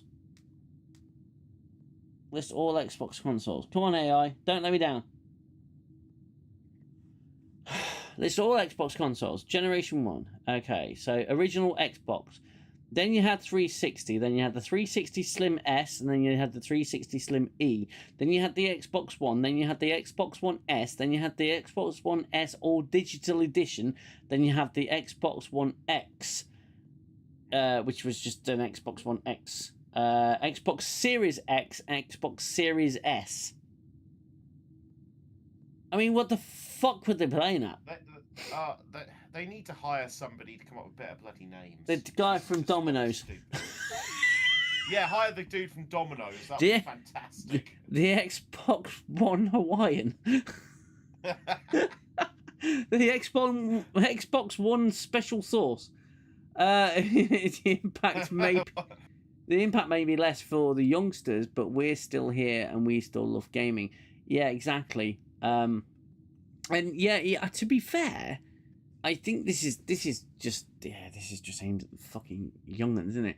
We recall buying our first album or cassette, and it was awesome. It's part of our culture, and there was something special about pulling that vinyl out of the sleeve, and feeling. And being so careful. Yeah. I went to a record fair in my town about a few months ago, and I bought a picture disc vinyl single of Smells Like Teen Spirit by Nirvana. Oh, no way. It was 40 quid. It was in perfect condition, in a protective sleeve and everything. And it's beautiful. And I won't play it because I don't want to scratch it or anything. No. But my God, it sounds so stupid, right? But there's a certain smell when you open it up. I know that sounds weird, but there's just this smell, and it's like wonderful. It's kind of like old cardboard. Yes, or an old book. Yes, and old books smell amazing. They do. They smell fantastic. Aged paper smells fucking gorgeous. To be fair, if they could come out with a scent called aged paper, I think that'd be a fucking hit. I'm still optimistic, says Malrobot, that physical support will survive. Kindle didn't replace physical books. Maybe Blu-ray will survive too. I think there will be, because people are attached. There's a certain level of nostalgia attached to it. And as you say, it is the fact you buy it, you've got it in your hand, you own it. And people are still attached to that. We've already seen from this backlash to Sony, people are already rejecting it, and it hasn't even happened yet. And as long as we keep that pressure up and say, we're not going to give you our money, I will sit there and still buy Dreamcast games off eBay. Yeah. I will still get all my games secondhand. I don't care. you know, I don't have to give them my money. I don't care if I'm not playing the latest game. I've got to an age now where I'm not that fussed. I'm actually liking going back and playing my older games. Like at the minute, I'm replaying Final Fantasy VII with my son. Yeah. And he's loving it. Yeah. We haven't got to the end of Disc 1 yet, so Eris's death will be a bit of a shock to his system, I think. I wanted to rename her Pointless, but, you know, he wanted to keep her original name. Because I'll tell you what, the first time I played that game, I leveled her up so hard, only for her to go and bloody die. Yeah. I'm devastated all at once. Yeah, Funny Gaming 9476. How are you? Well, I'm very good, my friend. Aside from obviously the lack of love for physical media by the big corporations, we need laws for the right to repair video games. Oh, I say right to repair consoles. Yes, I completely agree. I do have a repair channel, UKDM Repairs. I haven't done much with it over the last sort of year, but I've got plenty of videos on there where I've mentioned, you know, the right to repair is really important, and the repair community on YouTube is huge, and we all try and fight for the right to repair. But it's funny you should mention that, because I was going to bring this up earlier with regards to the PS5. Now, you've bought your PS5, you've bought your copy of Call of Duty, the latest Call of Duty, and you want to install it, so you install it. It goes on your PlayStation. You've got GTA 6. That's something like 1 trillion gigabytes, and you download that, and it takes fucking 40 years, and then you're an old man when you play it, and you finally get around to playing it. And so your PS5 decides it's had a long life, it's lived long enough, and it dies. So does your copy of the game. Obviously, it goes. But don't worry, you can still download it. But your save games are gone because you don't want to fucking spend money on cloud storage with PS Plus. Your PlayStation 5 dies, and the storage on it is worn out, because it's just been fucking overused by all these massive games that don't know how to use the storage properly, and they don't optimize it well. Your PlayStation 5's dead. You can't fix it. You can't. You can't fix it. The reason you can't fix it is because it is not an M.2 SSD that contains the core memory of the PlayStation. It's integrated SSDs that are soldered onto the board. So if your SSD fails, your PlayStation is dead. Now, there's a fantastic repair gentleman called Joey Does Tech. His name's Joey. He's bloody class. British, of course. But he's fantastic. Absolutely fantastic YouTuber called Joey Does Tech. He's brilliant. And it's taken him 5 years to get as good as he is. And he's tried a couple of SSD repairs, and he has had some successes, some failures. But it's incredibly delicate work to replace your SSD, which is not an SSD, it's just SSD chips scattered on a motherboard with components as small as a fucking third of an ant's body. It's impossible to fix them. Now, if my PlayStation 4 storage dies, if your PlayStation 4 storage dies, though, you send it over to me, and I'll have it fixed in about 30 minutes, because I'll stick a solid state drive in there, a proper SSD, and not only will you have fantastic longevity with your storage, but you'll also have a faster fucking console, because you can do that. It's upgradable. You can upgrade it. I did it with my PS3. I put a 512 gigabyte solid state drive in the PS3, and it was fantastically fast. It was so much faster. Give me an idea. I mean, my PlayStation 4 doesn't need repairing, but I might just bring it over anyway. Oh yeah, it's so much better having an SSD because it's so much faster. Don't get me wrong; it's still capped by limitations of Sony's software, but it's doable. You can do it, but you can't do it on the PS5. The only thing you can do on your PS5 is increase your storage. Yeah. You should do a video of that, DM. What's replacing an SSD? It's already up there, mate. It's on the repair channel. I already did it. It's fucking hell. Now you're asking. It is on the repair channel. It's I put an SSD in PS4. I'm sure I did. Let me have I'll have a quick gander because now I'm questioning myself. But yeah, you can't do that with modern consoles, and that's freaking shameful. They've designed them to that you have to buy a new console if your console dies, and it's not on. It's really not on. So what we got? PS4 deep clean, PS4 controller deep clean, Xbox One deep clean, blah blah blah blah blah blah blah blah blah blah. Yeah, there you go. PS4 SSD upgrade with fresh install. Yeah, that's on the repair channel. I would link to it, but it's just UK DM repairs. That's what it's called. Danger Man, are you in touch with Trev Retro? No, mate, I don't believe that I am. True made so bad. Epic with the SSD idea. If you've not done so, you two met in person yet? What, me and Xell? No. Yeah. Yeah, that's on our. That is on the list. That's on our bucket list. That's definitely on our bucket list. It's on my bucket list, but the police may be out looking for us. Yes. The respective wives may be calling missing persons. That is on swap. Yeah. Your wife come here, and I'll come to you. Yeah. See what happens. To be fair, I'd propose that to her, and she'd probably be all right with it. It's fine. So that is on. Well, yeah, Angels PA. You're absolutely right. Of course, it's on purpose. They want you to. They don't want you to repair the new stuff. They want you to buy a new one. It's disposable society, but it's I fully accept that's their motivation for doing it. It's like a lot of bread companies will put aging agents into the bread to make it go mouldy faster, so you go out and buy more bread. It does. It happens. Companies will do that. Apple will. The same reason why we still have a cam belt in a car instead of a chain belt. Yeah. So. Yeah. Worst is Nintendo.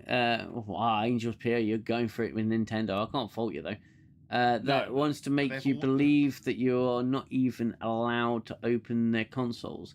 They even tried suing when you show how it's done. It happened to me. Well, yeah, I mean, I've taken switches apart. I've taken the controllers apart. They can feel free to sue me for the $0 fucking I've made doing it. At the end of the day, what we did, the only way that I've got 4 children, yeah, and they each have a Switch. I have a Switch, and my wife has a Switch. And the only way I managed to do that is to buy them broken on eBay and fix them. That's the only way we managed to do it. And it would be like, just the tablet, and for 50 quid, and I'd buy it, and it would be like a broken screen. I'd buy another one that had like a damaged SD card reader, and I'd swap it all over and get a working console, and they're all still working to this day. Now, I saved them from landfill. I saved us some money, and I've got all four of my kids had a Switch that worked. And whenever the analog sticks go on them, because they're the worst, the analog sticks go on them all the time. I have a video that surpassed 100,000 views on my repair channel, and that is repairing a Switch controller. So it's I beg your pardon, it's not yet surpassed. No, actually, the other one surpassed it. It got that video that 97 got 97,000 views, got surpassed by another Switch controller video. Funnily enough, that's past 100,000 views. Yet shamefully, that channel hasn't even reached 1,000 subscribers yet. It's a shocking algorithm. We all need to meet in person. Let's not be digital like the discs will be. No, 100%, Guna. I want to meet you in person. I want to go out down the pub with you. Definitely 100%.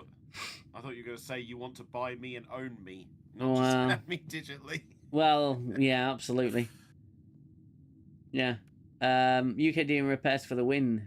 Switches for all the family. Yeah. Yeah, and it was an ideal way of doing it. When my lad's PS4 started playing up, I had my PS4, which blue lighted 3 years ago, and I know it blue lighted 3 years ago because it blue lighted after we moved into this house. Something happened in transit. It could have been a cap that's fallen off. It could have been anything, but I couldn't get it working. And my lad's PlayStation, one of them had spilt something in it, and it got waterlogged, and I again just put two pieces of two broken consoles together and made a perfectly working one, and it still works to this day. Guna says, sadly I have to drop off for a bit. I'll try and rejoin later if you're still on. Catch you later, peeps, and enjoy the rest of the great stream. Great to see Xell back again. Yay. Yeah, thanks Guna. Really appreciate you coming. Always nice to have you. Angels PS says, I got into trouble with them proving how bad the Switch 2 is when I bricked an old Switch to unlock setting and show the difference when you can control settings. Yeah, mate, it's silly, really, isn't it? Because they design these consoles, and these consoles are prone to fail. So they've got the fail points. They haven't been absolutely rigorously tested. They've just been tested. But I mean, there's all with any product. There's all you reintroduce it to the public, it becomes popular. You're always going to get failure points. It's always going to happen. But it's how you handle that. Now you say, if you open up our consoles, you void the warranty. We will not be doing any work on it. Fine. That's the risk you take as a customer. You break the seal. You break the warranty, and you go into the console, and if you break it more, you break it more. They don't, that's fine. That's up to them. If you and if you want it fixed by them, they charge you, even if it's in warranty. That has always been a perfectly reasonable agreement. But nowadays, look at how they get their panties in a twist. Because people are making money from fixing their mistakes. I mean, the Switch, the original Switch, didn't even have a warranty sticker. Had nothing. Doesn't have one. Do you remember when Nintendo used to do it? I don't think Sega did, but Nintendo used to have like a seal of approval thing. They used to have like a gold stamp. Yeah. They'd put on things. Yeah. Just sort of like a quality control thing, and that's been gone, since at least, I don't know if the GameCube had it, but I do remember the N64 having it still. Like, they'd have it on the games, the game box, as well as the actual consoles. Yeah. There'd be like a gold stamp. Well, they always used to be against people repairing consoles because they had proprietary screws. They're Mate, Nintendo have been against like YouTubers streaming their games. Like, they are so petty. Yeah, it's unbelievable. But it's amazing, isn't it? Really, but that you would think that you'd want people promoting your stuff.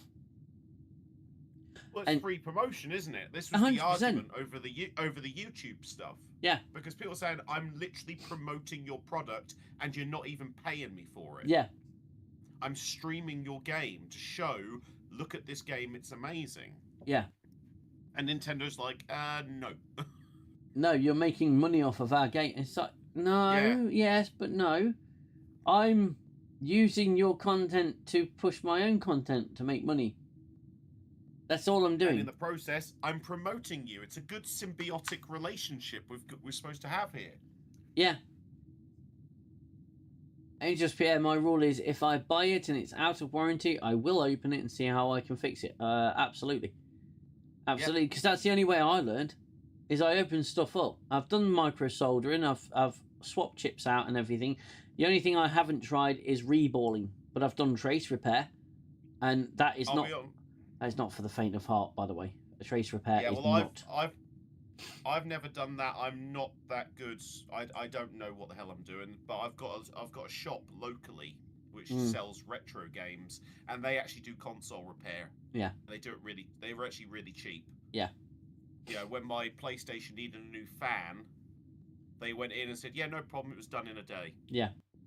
Like, yep, just switch the fan out. We've actually put in a more powerful fan, so it'll run a little bit better. Yeah. So it's like, oh, great, fantastic. So, but I wouldn't trust myself to go in and do that myself personally. But... Well, I mean, again, it just if you know, I've had the added benefit of having a few broken consoles in my time. That I've had spares of, you know, so I've opened stuff up, and fixed stuff before. And I decided to make a channel out of it. And that's right to repair. That's something so fundamental and basic. You should have the right to repair your own stuff. Well, it's yours. Exactly. If you want to fix it, fix it. Yeah. You know? It is mine. I do with it what I please. Well, this is just it, you know. And if I, you know, and they go after modders, don't they? A lot of gaming companies. They go after modders. But... You know, on the PlayStation, they don't allow modding. Fine, because it's a closed system. You want to make sure that the games are being played in their original format. Absolutely fine. But you can't stem creativity. Yeah. If you start doing that, people are going to naturally recoil from you. Well, let's be honest. They've been recoiling from the gaming industry for quite a few years now. But it's their industry. Oh, yeah. And it surprises me that that's their attitude. They don't care anymore. No. And I think part of it is, back in the day, and we're going to go into old man mode now, but back in the day, the people who were working for these companies were gamers.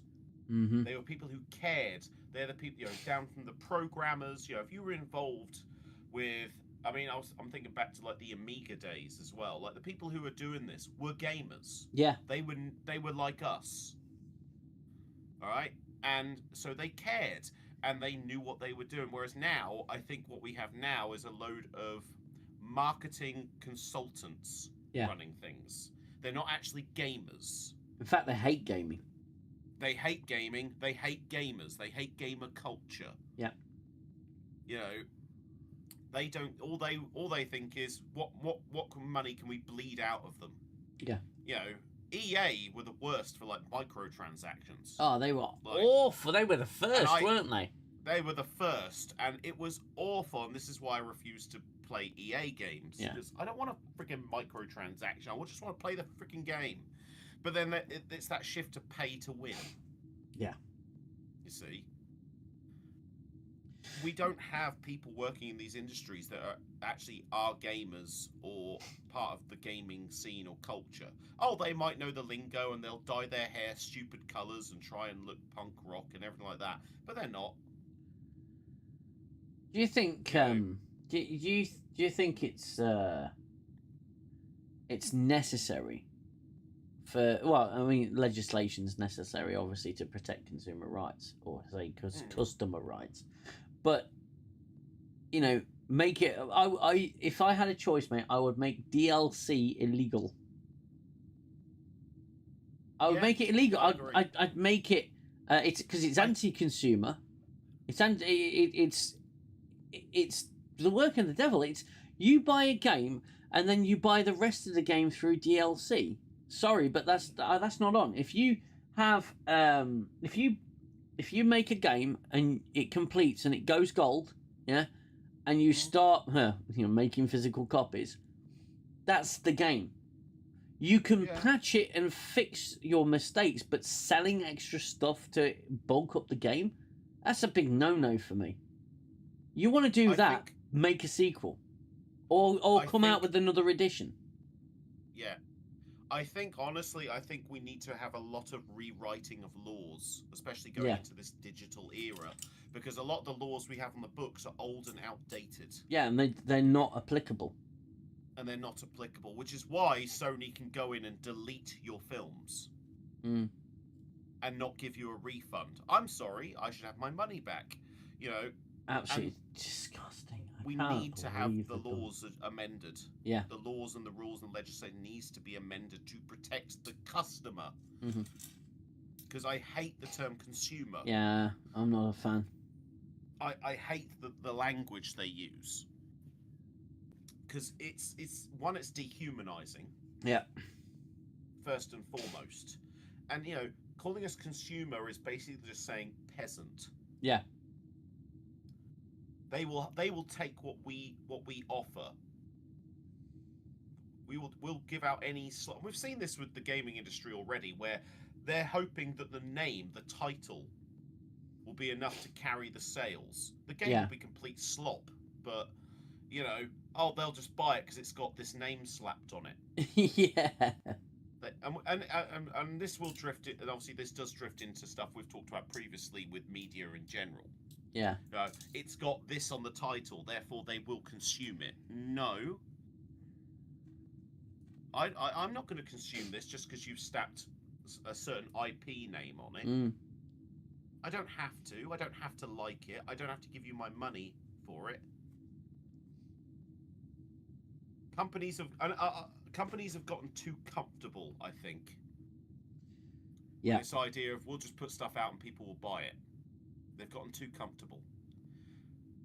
And I don't care about how good the graphics are or how good, you know, this mechanic or engine they're using is. I don't give a toss about that.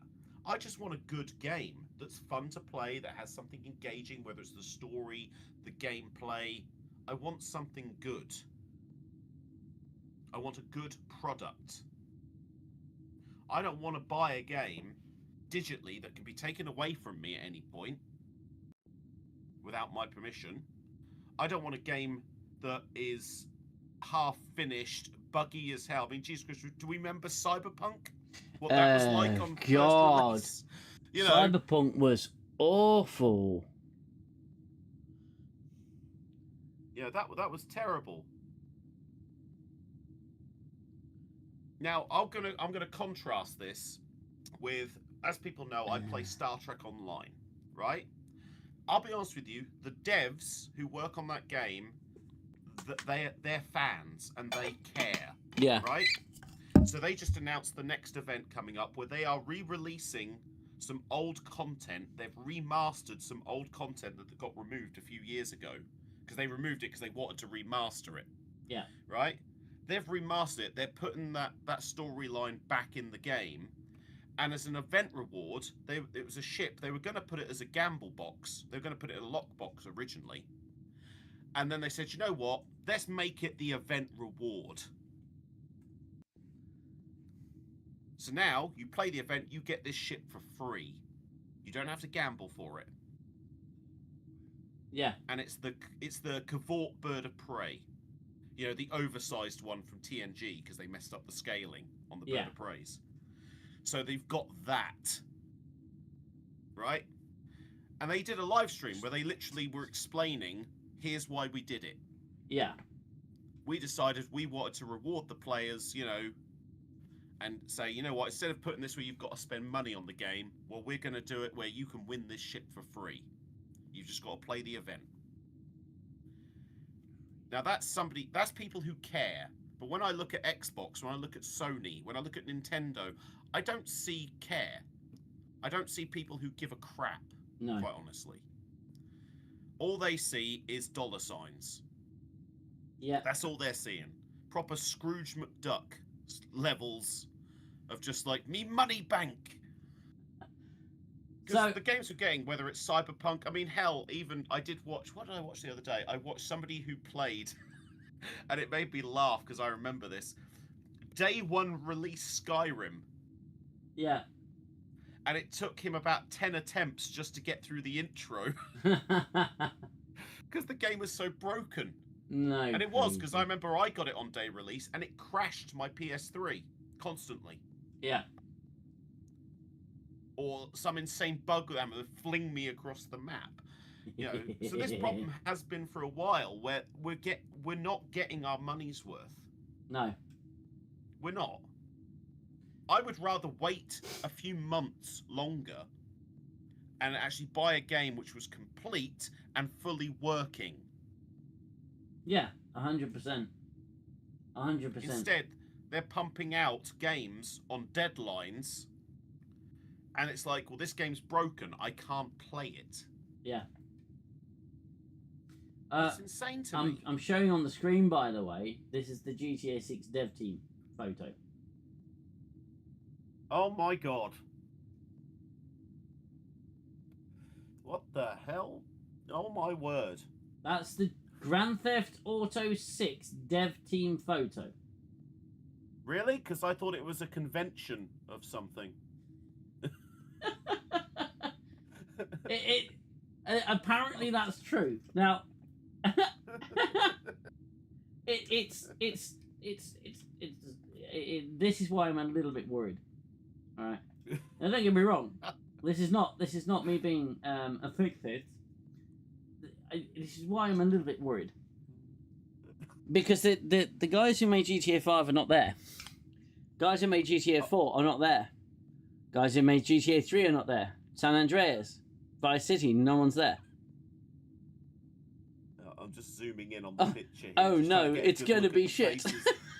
So I'm just zooming in on the pit. I'm just trying to make sure that they are all that gender. You can't. The thing is, you're not going to be able to tell. It's too pixelated. I'm zooming in pretty far here, and I'm looking, and I'm seeing a few suspicious faces in the crowd. But it's that does not look like a gaming dev team. No. And that's not me trying to be sexist or anything. No. But that honestly looks like some kind of, like, I hate to say it, but a feminist convention. It really does. And this is it's just again because how many of those? Okay, so how many of those individuals love Grand Theft Auto as a product? I'm guessing a good chunk of them prefer Candy Crush. I'll be honest with you. Yeah, and this is what's got me worried. And it's not a sexist thing. I know some fantastic female game designers. They're fantastic. Oh no! But I agree with you. It's the overall team. It's everything. It's literally physiognomy thing going on here. Yeah. I mean, and I'm not trying to say is again. I know like one of my favorite game developers is Amy Hennig. Oh yeah. Example. She is a Uncharted legend. and Soul Reaver. Yeah. Uncharted and Legacy of Kain. Mm-hmm. Right. Her, literally, she's amazing. I love her. I wish they'd bring her back, but Neil Druckmann's to blame. We don't like Neil Druckmann here. No, we don't do that here. We don't like the Druckmann, the Cuckman. No, I mean, the Cuckman. Yeah, the self-insert. The self-insert. He's definitely got a type of woman, though, hasn't he? There's a type of woman that he likes. Yeah. He likes death by snoo. I'm convinced. But yeah, I can see why you're worried because I've not seen this picture before, and oh my god. Yeah, it's not good. So these are the finalists of the Gender Studies Awards. These are yeah, GTA 6 dev team, everyone. I'm sorry. These people, I'm sure they're wonderful people, but I don't think GTA is their thing. I don't get that vibe. Yeah, and I'm not really buying the diversity of anything, really. Nope. Anything? That's another thing I hadn't even noticed. I'm not gonna say what's on my mind because we're on YouTube. Yeah, but I'm thinking... there's something rather off here. Oh. It's off ratio by more than one DEI.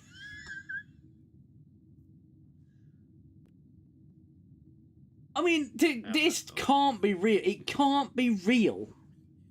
Surely it's not real. Surely it can't. It's got to be fake. It's got to be like, I don't know. They said, oh, we just want to do a female only picture.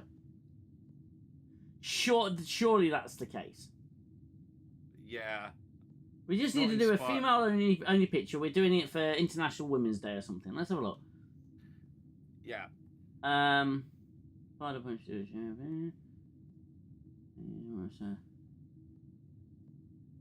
GTA 6 has a massive development team. But that's huge. Yeah, it's huge. But that's the primary dev team. Yeah. It's returning to the office. Rockstar Games employees are pissed returning to the office to finish Grand Theft Auto 6. So that's the context of the photo. So yeah. Right. I mean, yeah. It's at the end of the day, if it's not real, it's not real. Then I've just shown a photo, but it has irked people rather a lot. I'm not gonna lie. Yeah, but yeah, I mean, it's not inspiring, is it? Not really. And it's not inspiring. Not, I would say, I don't know them personally. I'm sure they're lovely people. I'm sure they're talented in their own respective I would ways. hope they are if they're working on GTA 6. Well, yeah, you'd hope so. But given what's been like in the gaming industry for the last few years, and the state of games coming out, whether it's the storyline, whether it's the playability, etc., etc. Yeah. This photo does not fill me with inspiration. I'll tell you that for one thing. Not with hope for the future. Definitely not.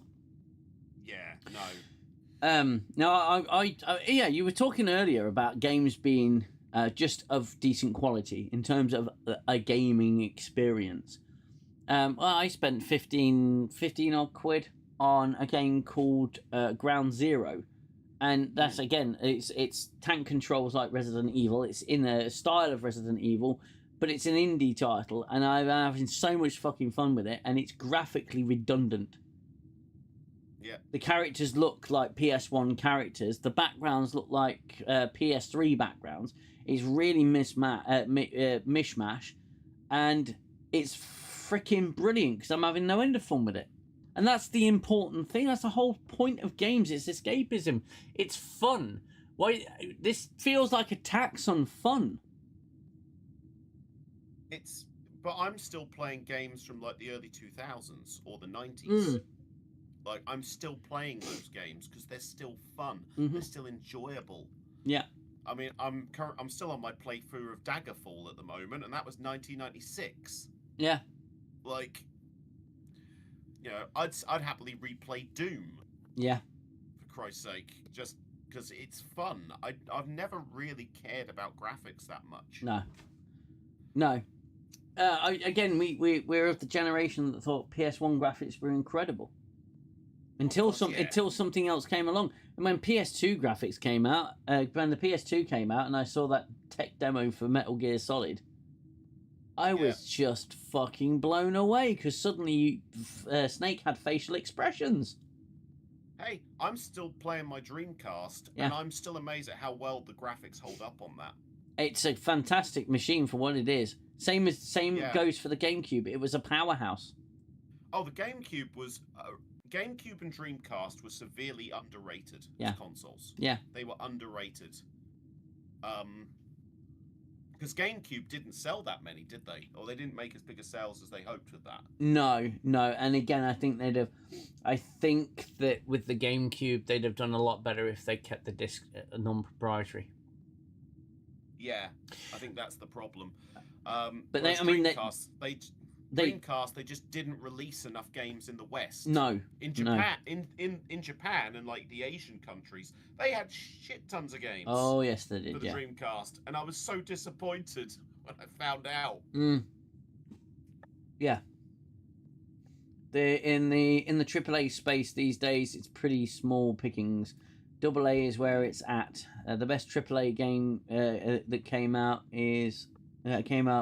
lately is Crimson Desert, which is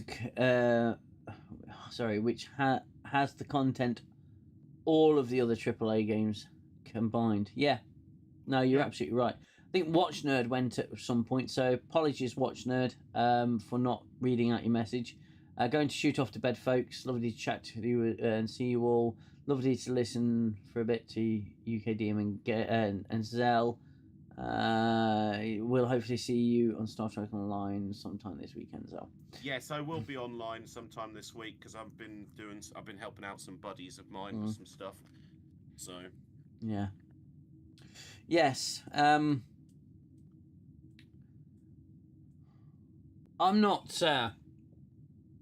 I don't. I can see now where my dad was coming from. You just become a grumpy old git because it seems like the world's being pulled out from underneath you like a rug, and things are changing, constantly evolving.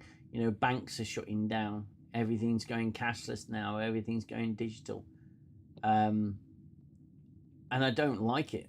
I still like to hold money. I still like to hold a DVD case. I still, you know, I still pay in cash for things. Yeah. I Yeah. still use cash. I generally hate the world that our kids are growing up in at the minute. Yeah.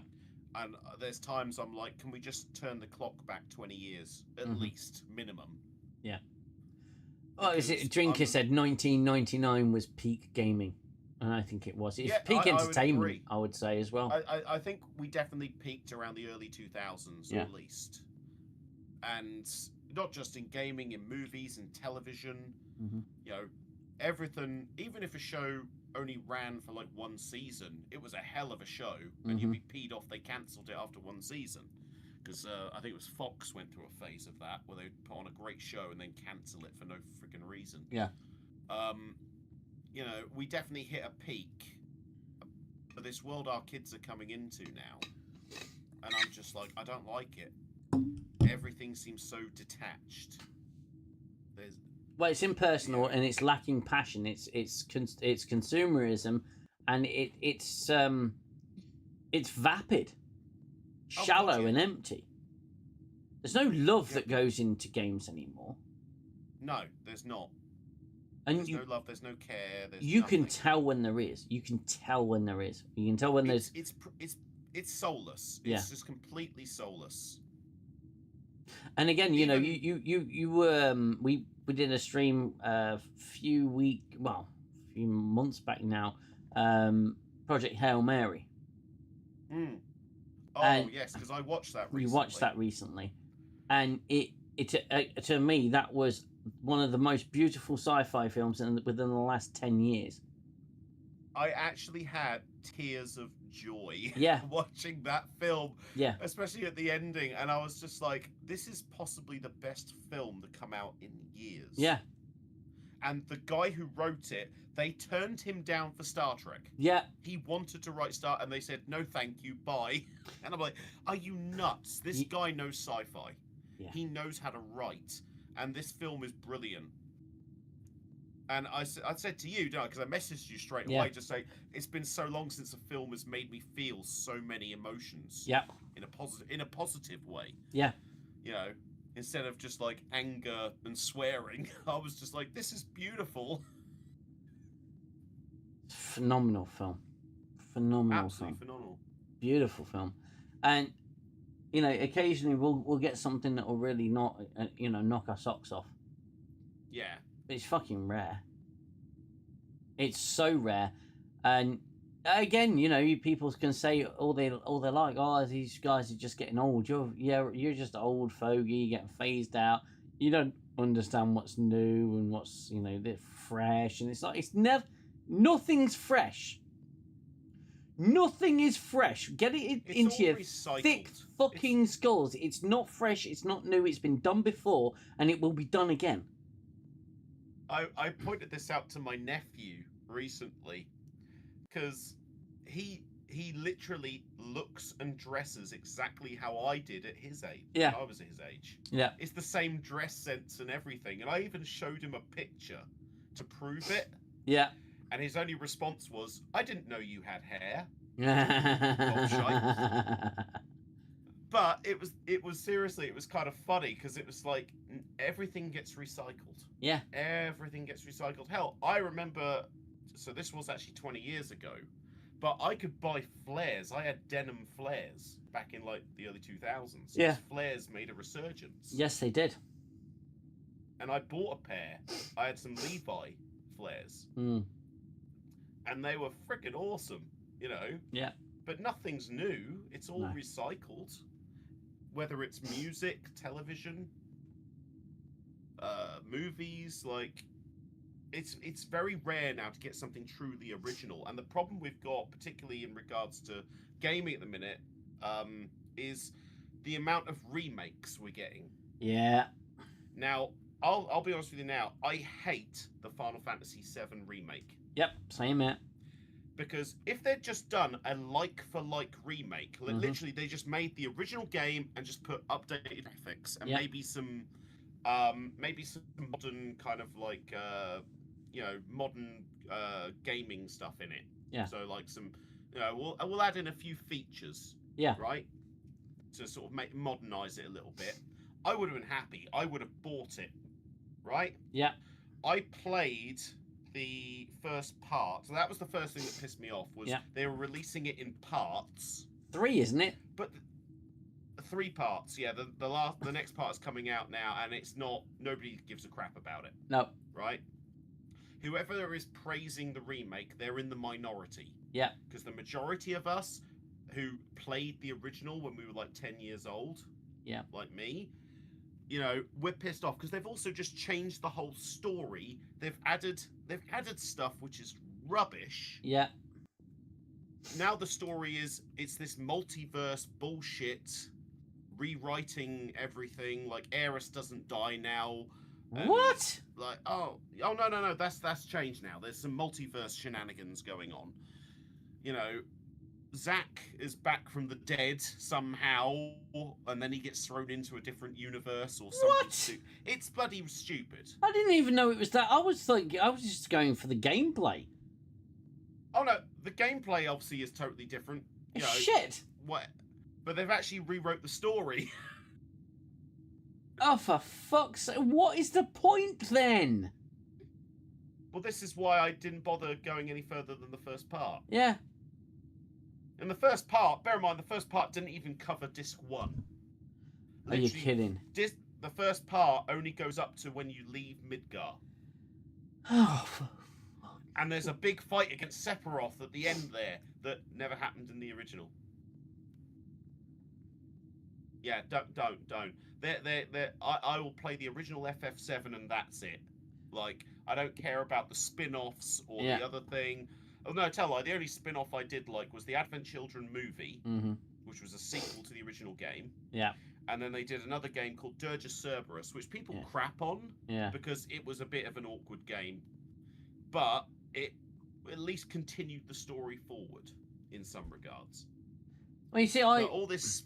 I was 8.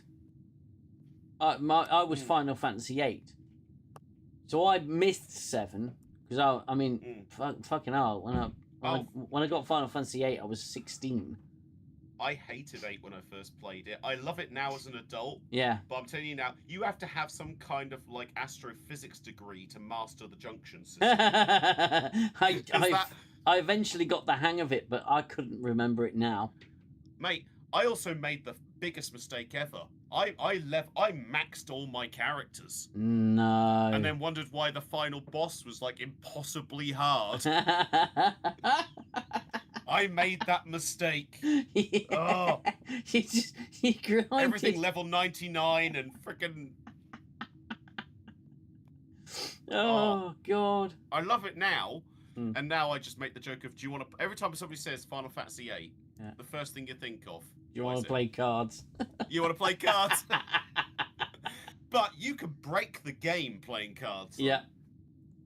That's actually what I'm doing currently on my FF8 playthrough. Is I'll just play it for a few hours, and all I'm doing is playing cards. I've not even gone to Ifrit's cave yet.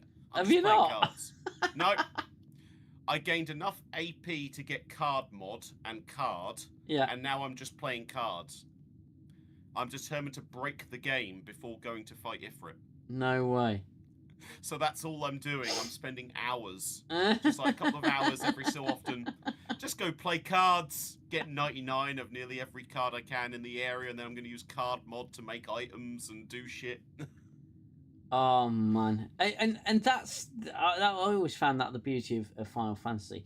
They saved so much disk space by not having voice audio, by having dialogue boxes, which I think worked fine and it made the game last that little bit longer. You didn't have to pay actors. I figured it was a lot better, and the thing is that impressed me with Final Fantasy is the cutscenes were always so gorgeous.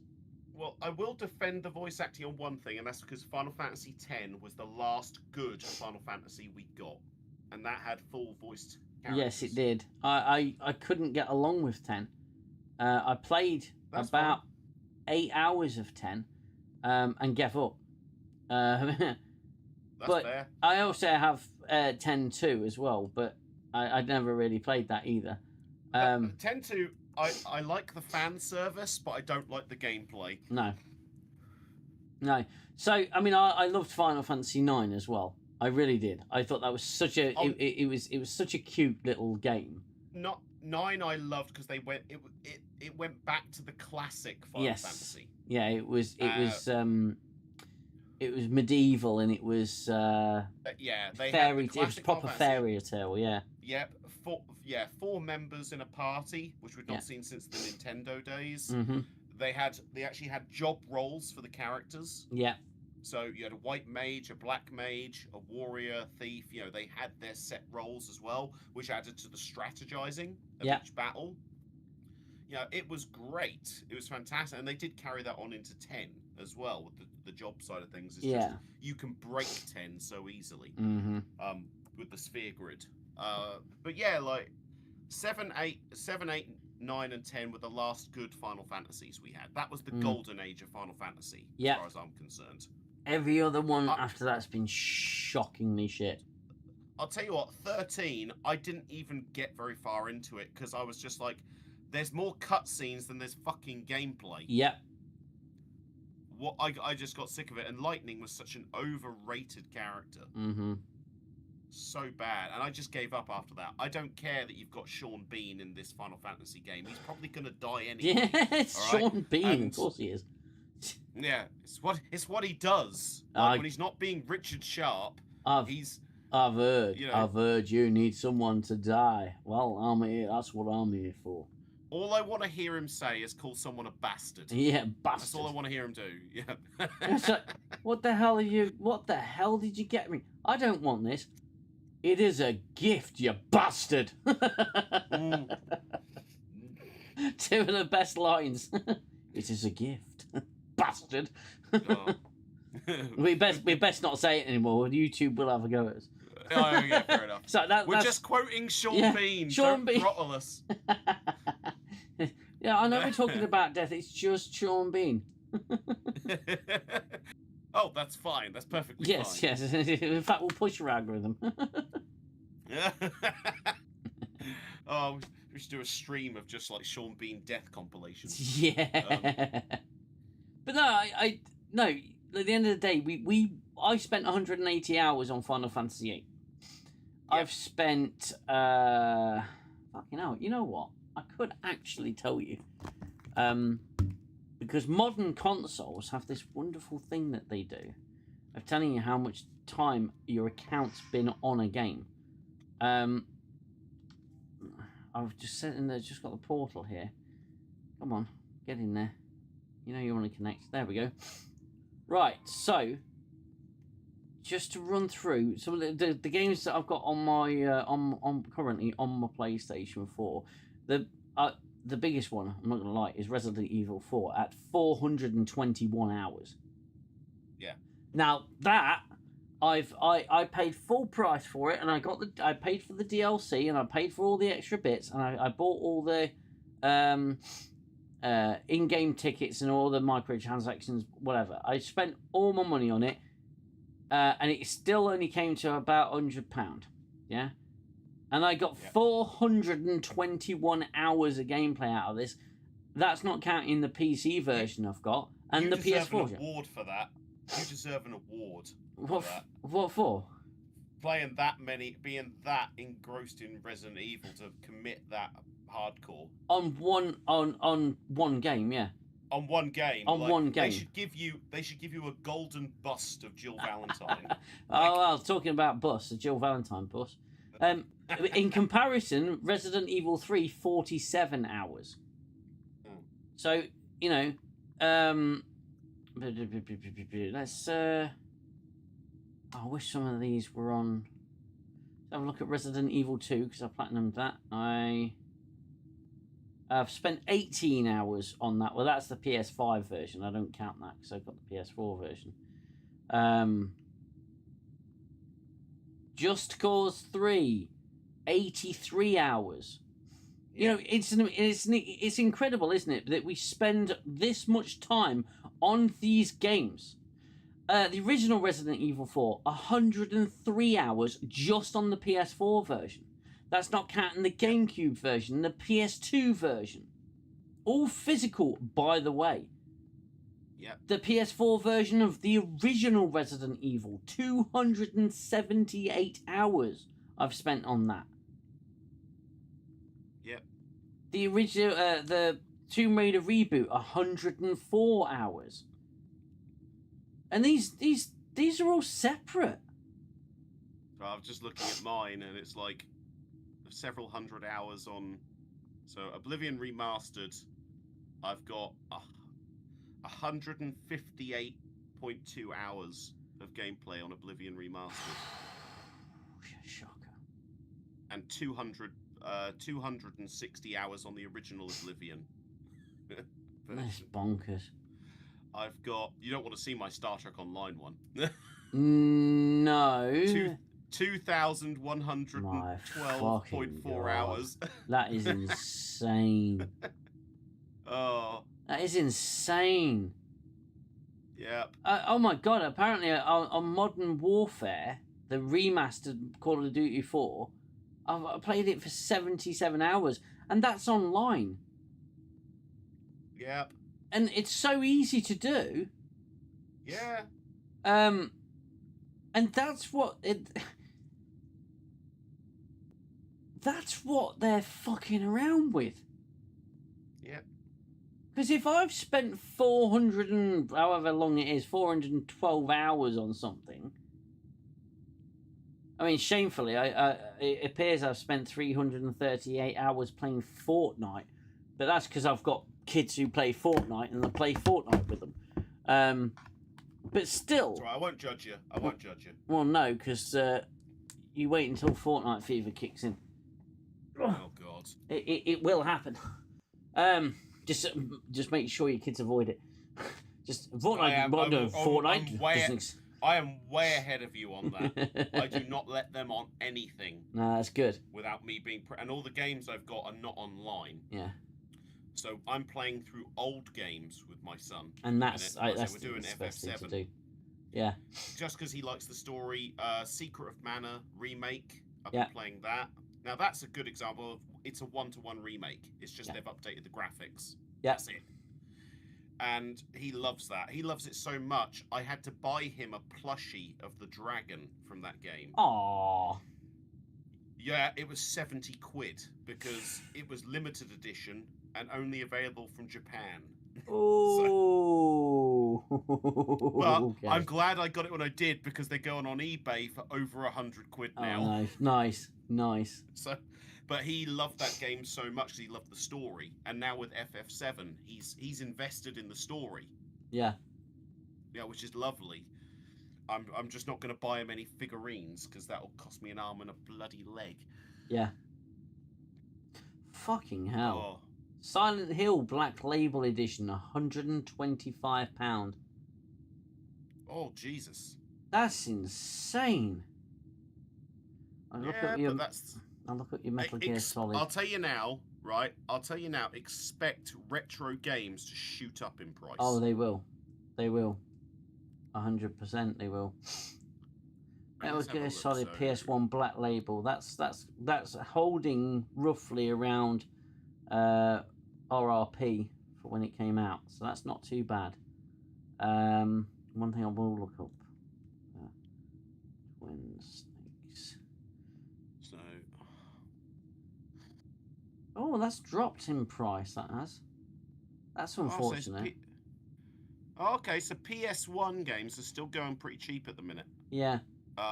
So Final Fantasy VII Platinum Edition is 25 quid. That's a good price.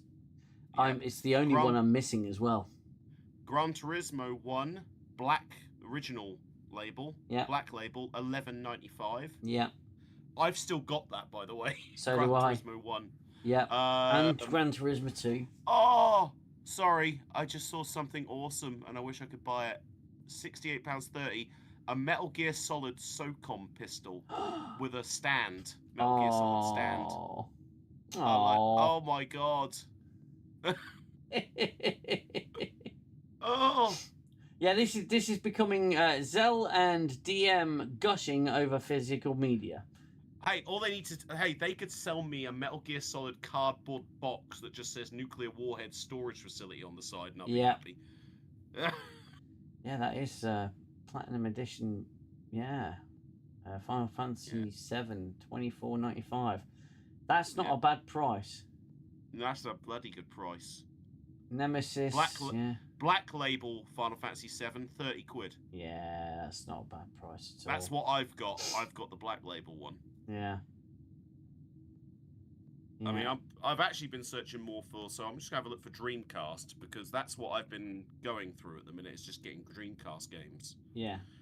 So, and they're cheap as anything, 16 quid.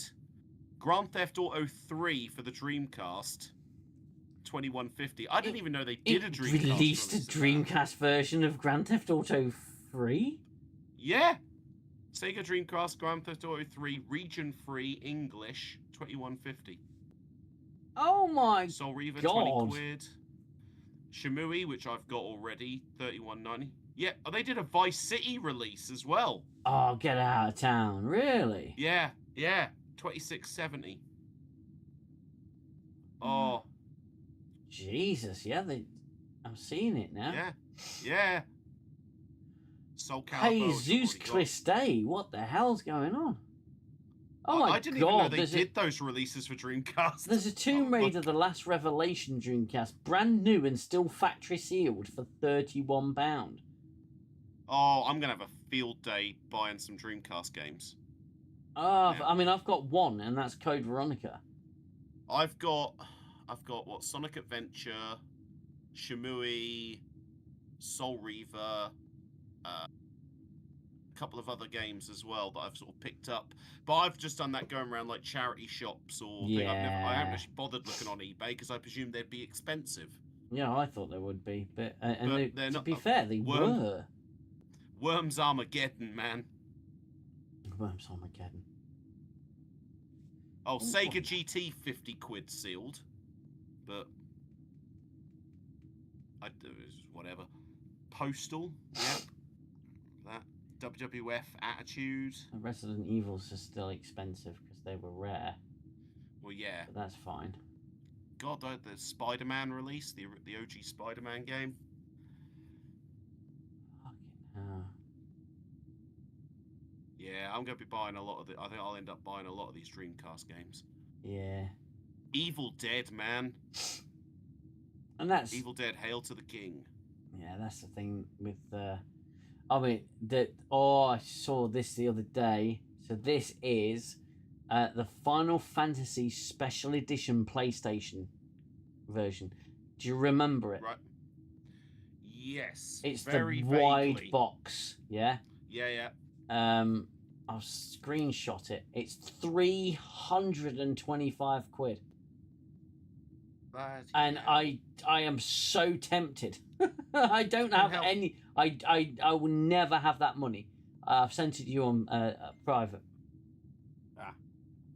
It is gorgeous. Oh yes, I remember that now. Yes, I do remember that. Absolutely freaking gorgeous. Cost a bomb back in the day because that's what I wanted to buy. Yeah, but I just couldn't afford it because my pocket money didn't stretch that Like far. most of my PlayStation games were platinum because they were 20 quid.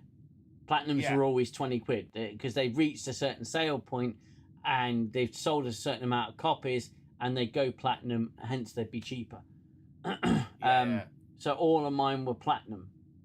But I wanted that Final Fantasy box. I wanted that so badly. I know a friend of mine did get one. Because didn't that come with the necklace? Yes. If I remember correctly. I yes, think it was, yeah. Yeah, the Reaver necklace that Squall wears. Yeah. So, because I remember a friend of mine had it and he wore that damn necklace everywhere and I was so freaking jealous. Yeah. Although I still dream of owning a gunblade. Oh, who doesn't? I think somebody did do a replica of it. I think you can buy replicas of that now. Who did you crush on? Out of the three girls? Oh, the teacher, Quietus. Christis, yeah. Yeah.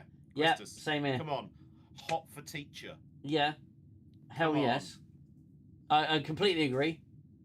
A lot of people I knew were Renoa or Sephi. Yeah, a lot of my friends were Renoa or Selfie, but I was like, nah, hell no. No.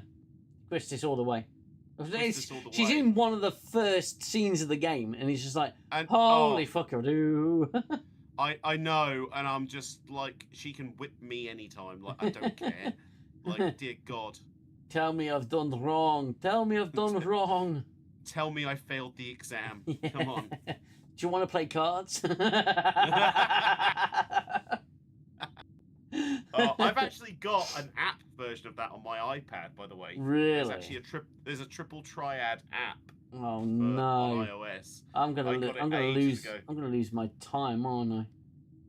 Oh, but it's really cool because they added other characters as cards from other Final Fantasy games to it. Really? Well. Yeah, oh, and no. some of the summons and the bosses. Oh my word! Triple triad Final Fantasy 8 game. So you can get a cosplay version of Skull's Gunblade off Etsy for 50 quid. Ooh yeah, shocker. Oh, I'm just like, yep. It's imagination, isn't it? It's a fucking gun and it's a blade. It's a gun sword. I love it though. I love it. I mean, this is obviously made out of foam, but I don't care. But it's like it's a fucking busk.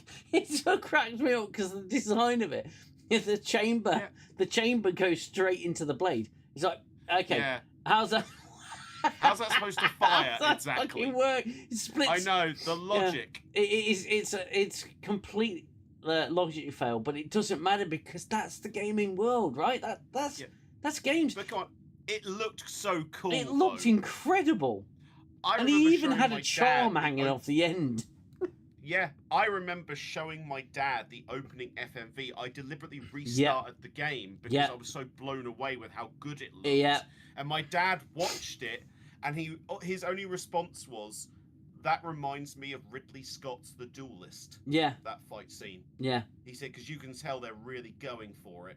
And that's and my dad. I mean, he had very little interest in games anyway. But even he said. That's pretty damn cool for an opening. Yeah, oh god, yeah. Because you felt the weight of everything as well. Oh god, yeah. I mean, the music, the sounds, the camera angles, it looks so badass. Yeah. Just that brief fight scene between Skull and Cypher. Yeah. And they're really going brutal on each other. You feel the impact of every hit. Yeah. Oh god, yeah. Yeah. You're like, they're supposed to be training? Like, yeah. That's not training. You know there's a rivalry there. Oh god, yeah. Oh my word. But this is what the thing about games, with the and we have the same conversation about movies, don't we? So older movies, scarcity breeds creativity. Squaresoft didn't have they didn't have the resources and the power of the PS5. They had the PlayStation 1 and the PC, and look how gorgeous they made it. It still holds up to this day. Sorry, you've got me looking at pictures of Quistis now. Yeah.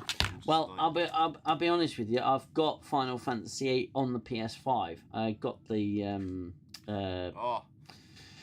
the re-release, the remaster. Yeah. That's it. Yeah, I've got it on the PS4. Yeah, it looks fucking gorgeous. It really does. It looks good. Yeah. And it was so nice of them to re-release them.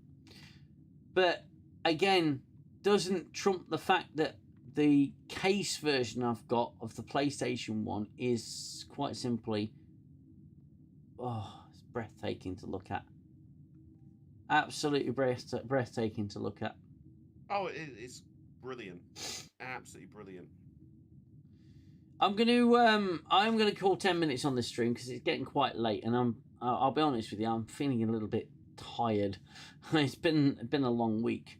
But yeah, I appreciate people coming by. I know that these streams, the 10 Forward streams, aren't regular at the moment. They rarely are when there's no Star Trek going. We did try to keep it going last year, throughout the year. But it's as and when we've got something to talk about. I've obviously got quite a lot going on at the moment. I've got a son who's finished school now, so he's preparing for his future, and I've got to help him out there, and it's just a bit of time with family. Oh, you bastard! Oh, you love me. That is definitely going in the W bank for later. I was like, you've mentioned her, and I was like, I've got to Google stuff. I've got to Google her. Yeah. But yeah, I wanted to obviously keep this to a weekly show, so I know its appearances are somewhat sporadic.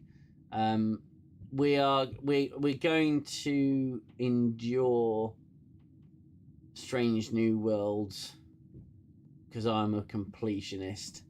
I'll help. I'll be there to hold your hand. Xell's going to help. I believe Watch Nerds also said she's up for it if we want to get it done. Yeah. So we will be back with regularly scheduled programming for the 10 moronic episodes of that. It'll be group therapy. Yeah. And when we get to the Muppet episode. Oh God! And look, whenever there's something to talk about, guys, we'll be here.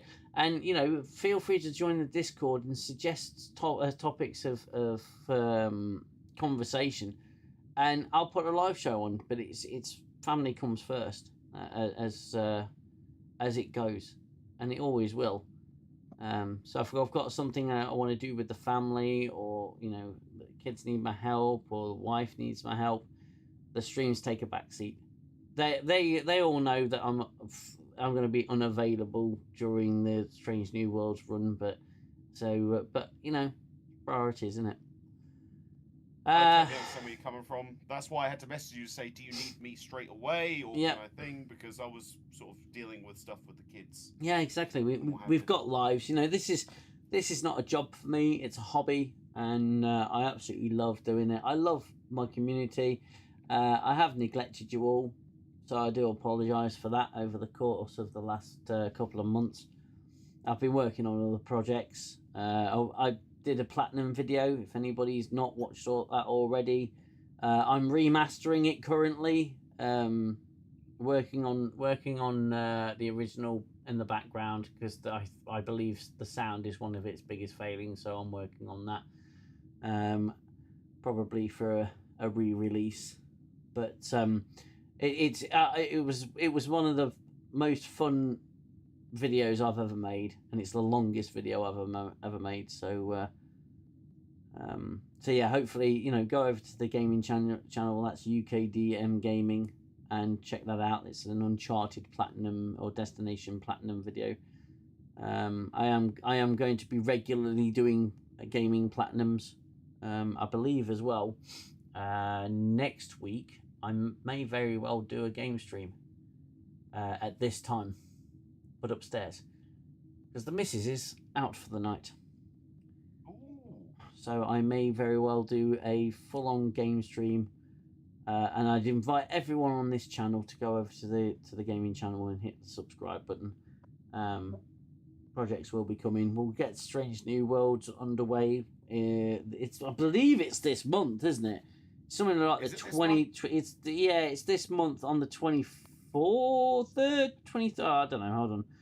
I don't want to put false information. It is July. Strange New Worlds. Late summer, so late July or early August. Well, they came out with an official release date in the last trailer. I'm sure they did. Hold on. Season 4 air date. Season 4 release date. July 23rd. Yeah. I just 23rd. found it. So that's a few weeks away. Funnily enough, July 23rd, I might book the following day off. Just so I can. I've got to see if I can. I'll have to see if I can watch it because obviously I'm not paying Paramount. So I'll have to find an alternative method of watching it. We could do a watch party. Oh yeah, go for it. That could be fun. You could get our live raw reactions. It's just make you part of my review, sod it. I'll sound like R2-D2. You certainly will by the time I'm finished editing you. You'll sound like Gina Carano's freaking pronouns section. Just talk to me like you're C-3PO. Yeah. Fine. Oh dear. Craziness. That would actually be quite fun, actually. Yeah. I'll see what we can muster. There are ways of doing things. There are means and ways of doing anything. There's always a way. Yeah, so we will do Strange New Worlds as much as it pains me to put myself through that. I would say that it's going to be a cakewalk, a walk in the park compared to Academy. I'm glad I missed that one, mate. I'm glad you fucking missed that one. That was not fun. You're like, I nearly demonetized myself. I didn't even need you here. I'll be honest with you. I've spoken to people who praised Picard season 1 and 2, and they hated Academy. Now you know you've done bad. Like we thought, Section 31 was like the epitome of slop. Yeah. It turns out that was a fucking masterpiece compared to Academy.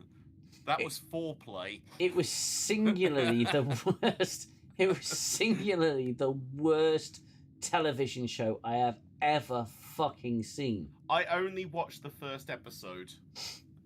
And I think I said to you at the time something along the lines of like, I don't need to make any edgy jokes because the show's doing it for me. Yeah.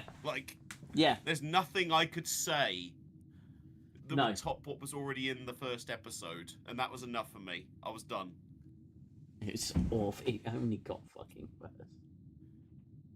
It only got worse and worse and worse. Completely pointless. I saw clips, let's put it that way, and I was just like, okay, you know, what's with the glitter? Okay, I don't want to know. Yeah. Oh my God. The studios have not been upholding their end of content creation. Their end of content. No, they haven't. They haven't. They are not holding up their obligations to the customer, to the people who buy this stuff.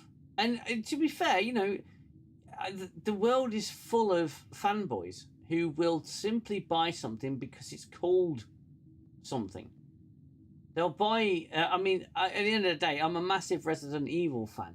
And I will buy every Resident Evil title. I'm guilty of it myself. I will buy every Resident Evil title. I will. But I will not buy every Resident Evil title new simply because it's got the name Resident Evil. Sometimes I will just fucking wait. Yeah, but I'm the same as you. I will wait. Yeah. I'll until it comes down in price or I can get it secondhand. Yeah. But I think this is a newer generation thing with the fanboying and just buying and just loving it because it's got an IP on it. Yeah. Whether it's gaming, whether it's television, whether it's movies. I mean, Marvel is a good example of this. Look at Marvel. Marvel now there's people who defend it and go, oh, it's still great, and it's like it's really not. Like, what are you doing? Not. How is it great? It's been a fucking commercial failure since Endgame.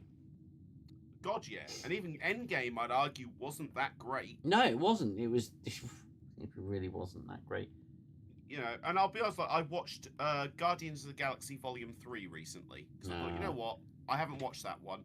Yeah. And apart from the rocket stuff, Yeah. which was really good, the most of the film just left me depressed. Yeah. And I didn't like that. And it really annoyed me because the first two Guardians of the Galaxy films I loved. I thought they were really good. They made me feel good at the end of them. Because as much as we don't like James Gunn, he understood the Guardians of the Galaxy. He understood the tone of the Guardians of the Galaxy. Yeah. And I think he dropped the ball with the third one. He dropped the ball with the third one, but is that because he was going to DC, maybe? Yeah. Who knows? But it's the same with, like, I mean, what he's doing with DC isn't exactly the best, is it? So, no, it's fucking atrocious. hello, Supergirl. She just entered the chat. Oh my god. Like, you know, yeah, it's a mess. I think superhero movies need to just die.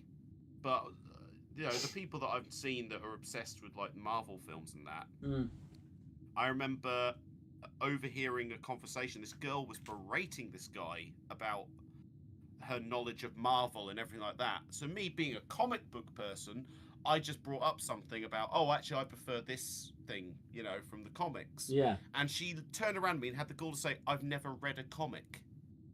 And I'm like, and you claim to be the #1 Marvel fan? Are you fucking kidding me? And you've never picked up a comic? And that completely shocked me. That shocked me, though. It's like people saying I'm a Star Trek fan, but they've only ever watched Picard or New Trek or Discovery. Yeah, they've only ever watched New Trek. You know, well, this is what I mean. It's that. It's like, so you don't know the source material. No. It baffles me. And it is, as you say, it's consumerism. Yeah. It's literally corporation tells me I must like this thing, so therefore I like it. Not a good place to be. No, it's not. Right. It's not a good place. Right. That's it. I'm calling the end of the stream, guys. I'm exhausted. It's freaking hot in this living room. I wish I could open a window. I will now. Mate, I'm not wearing a lot, so because it's so bloody hot in here. That's why my camera has stayed off. Yeah. Well, my camera stayed off because I don't like the way I look anymore, so I don't want to put that out on the public. But you're gorgeous. Right now I'm not. I'm all fat and horrible, and I don't think much to myself. No, I don't put my camera on because it's too much fucking effort to set up. It's fucking awful. So yeah, I've got to sort that out.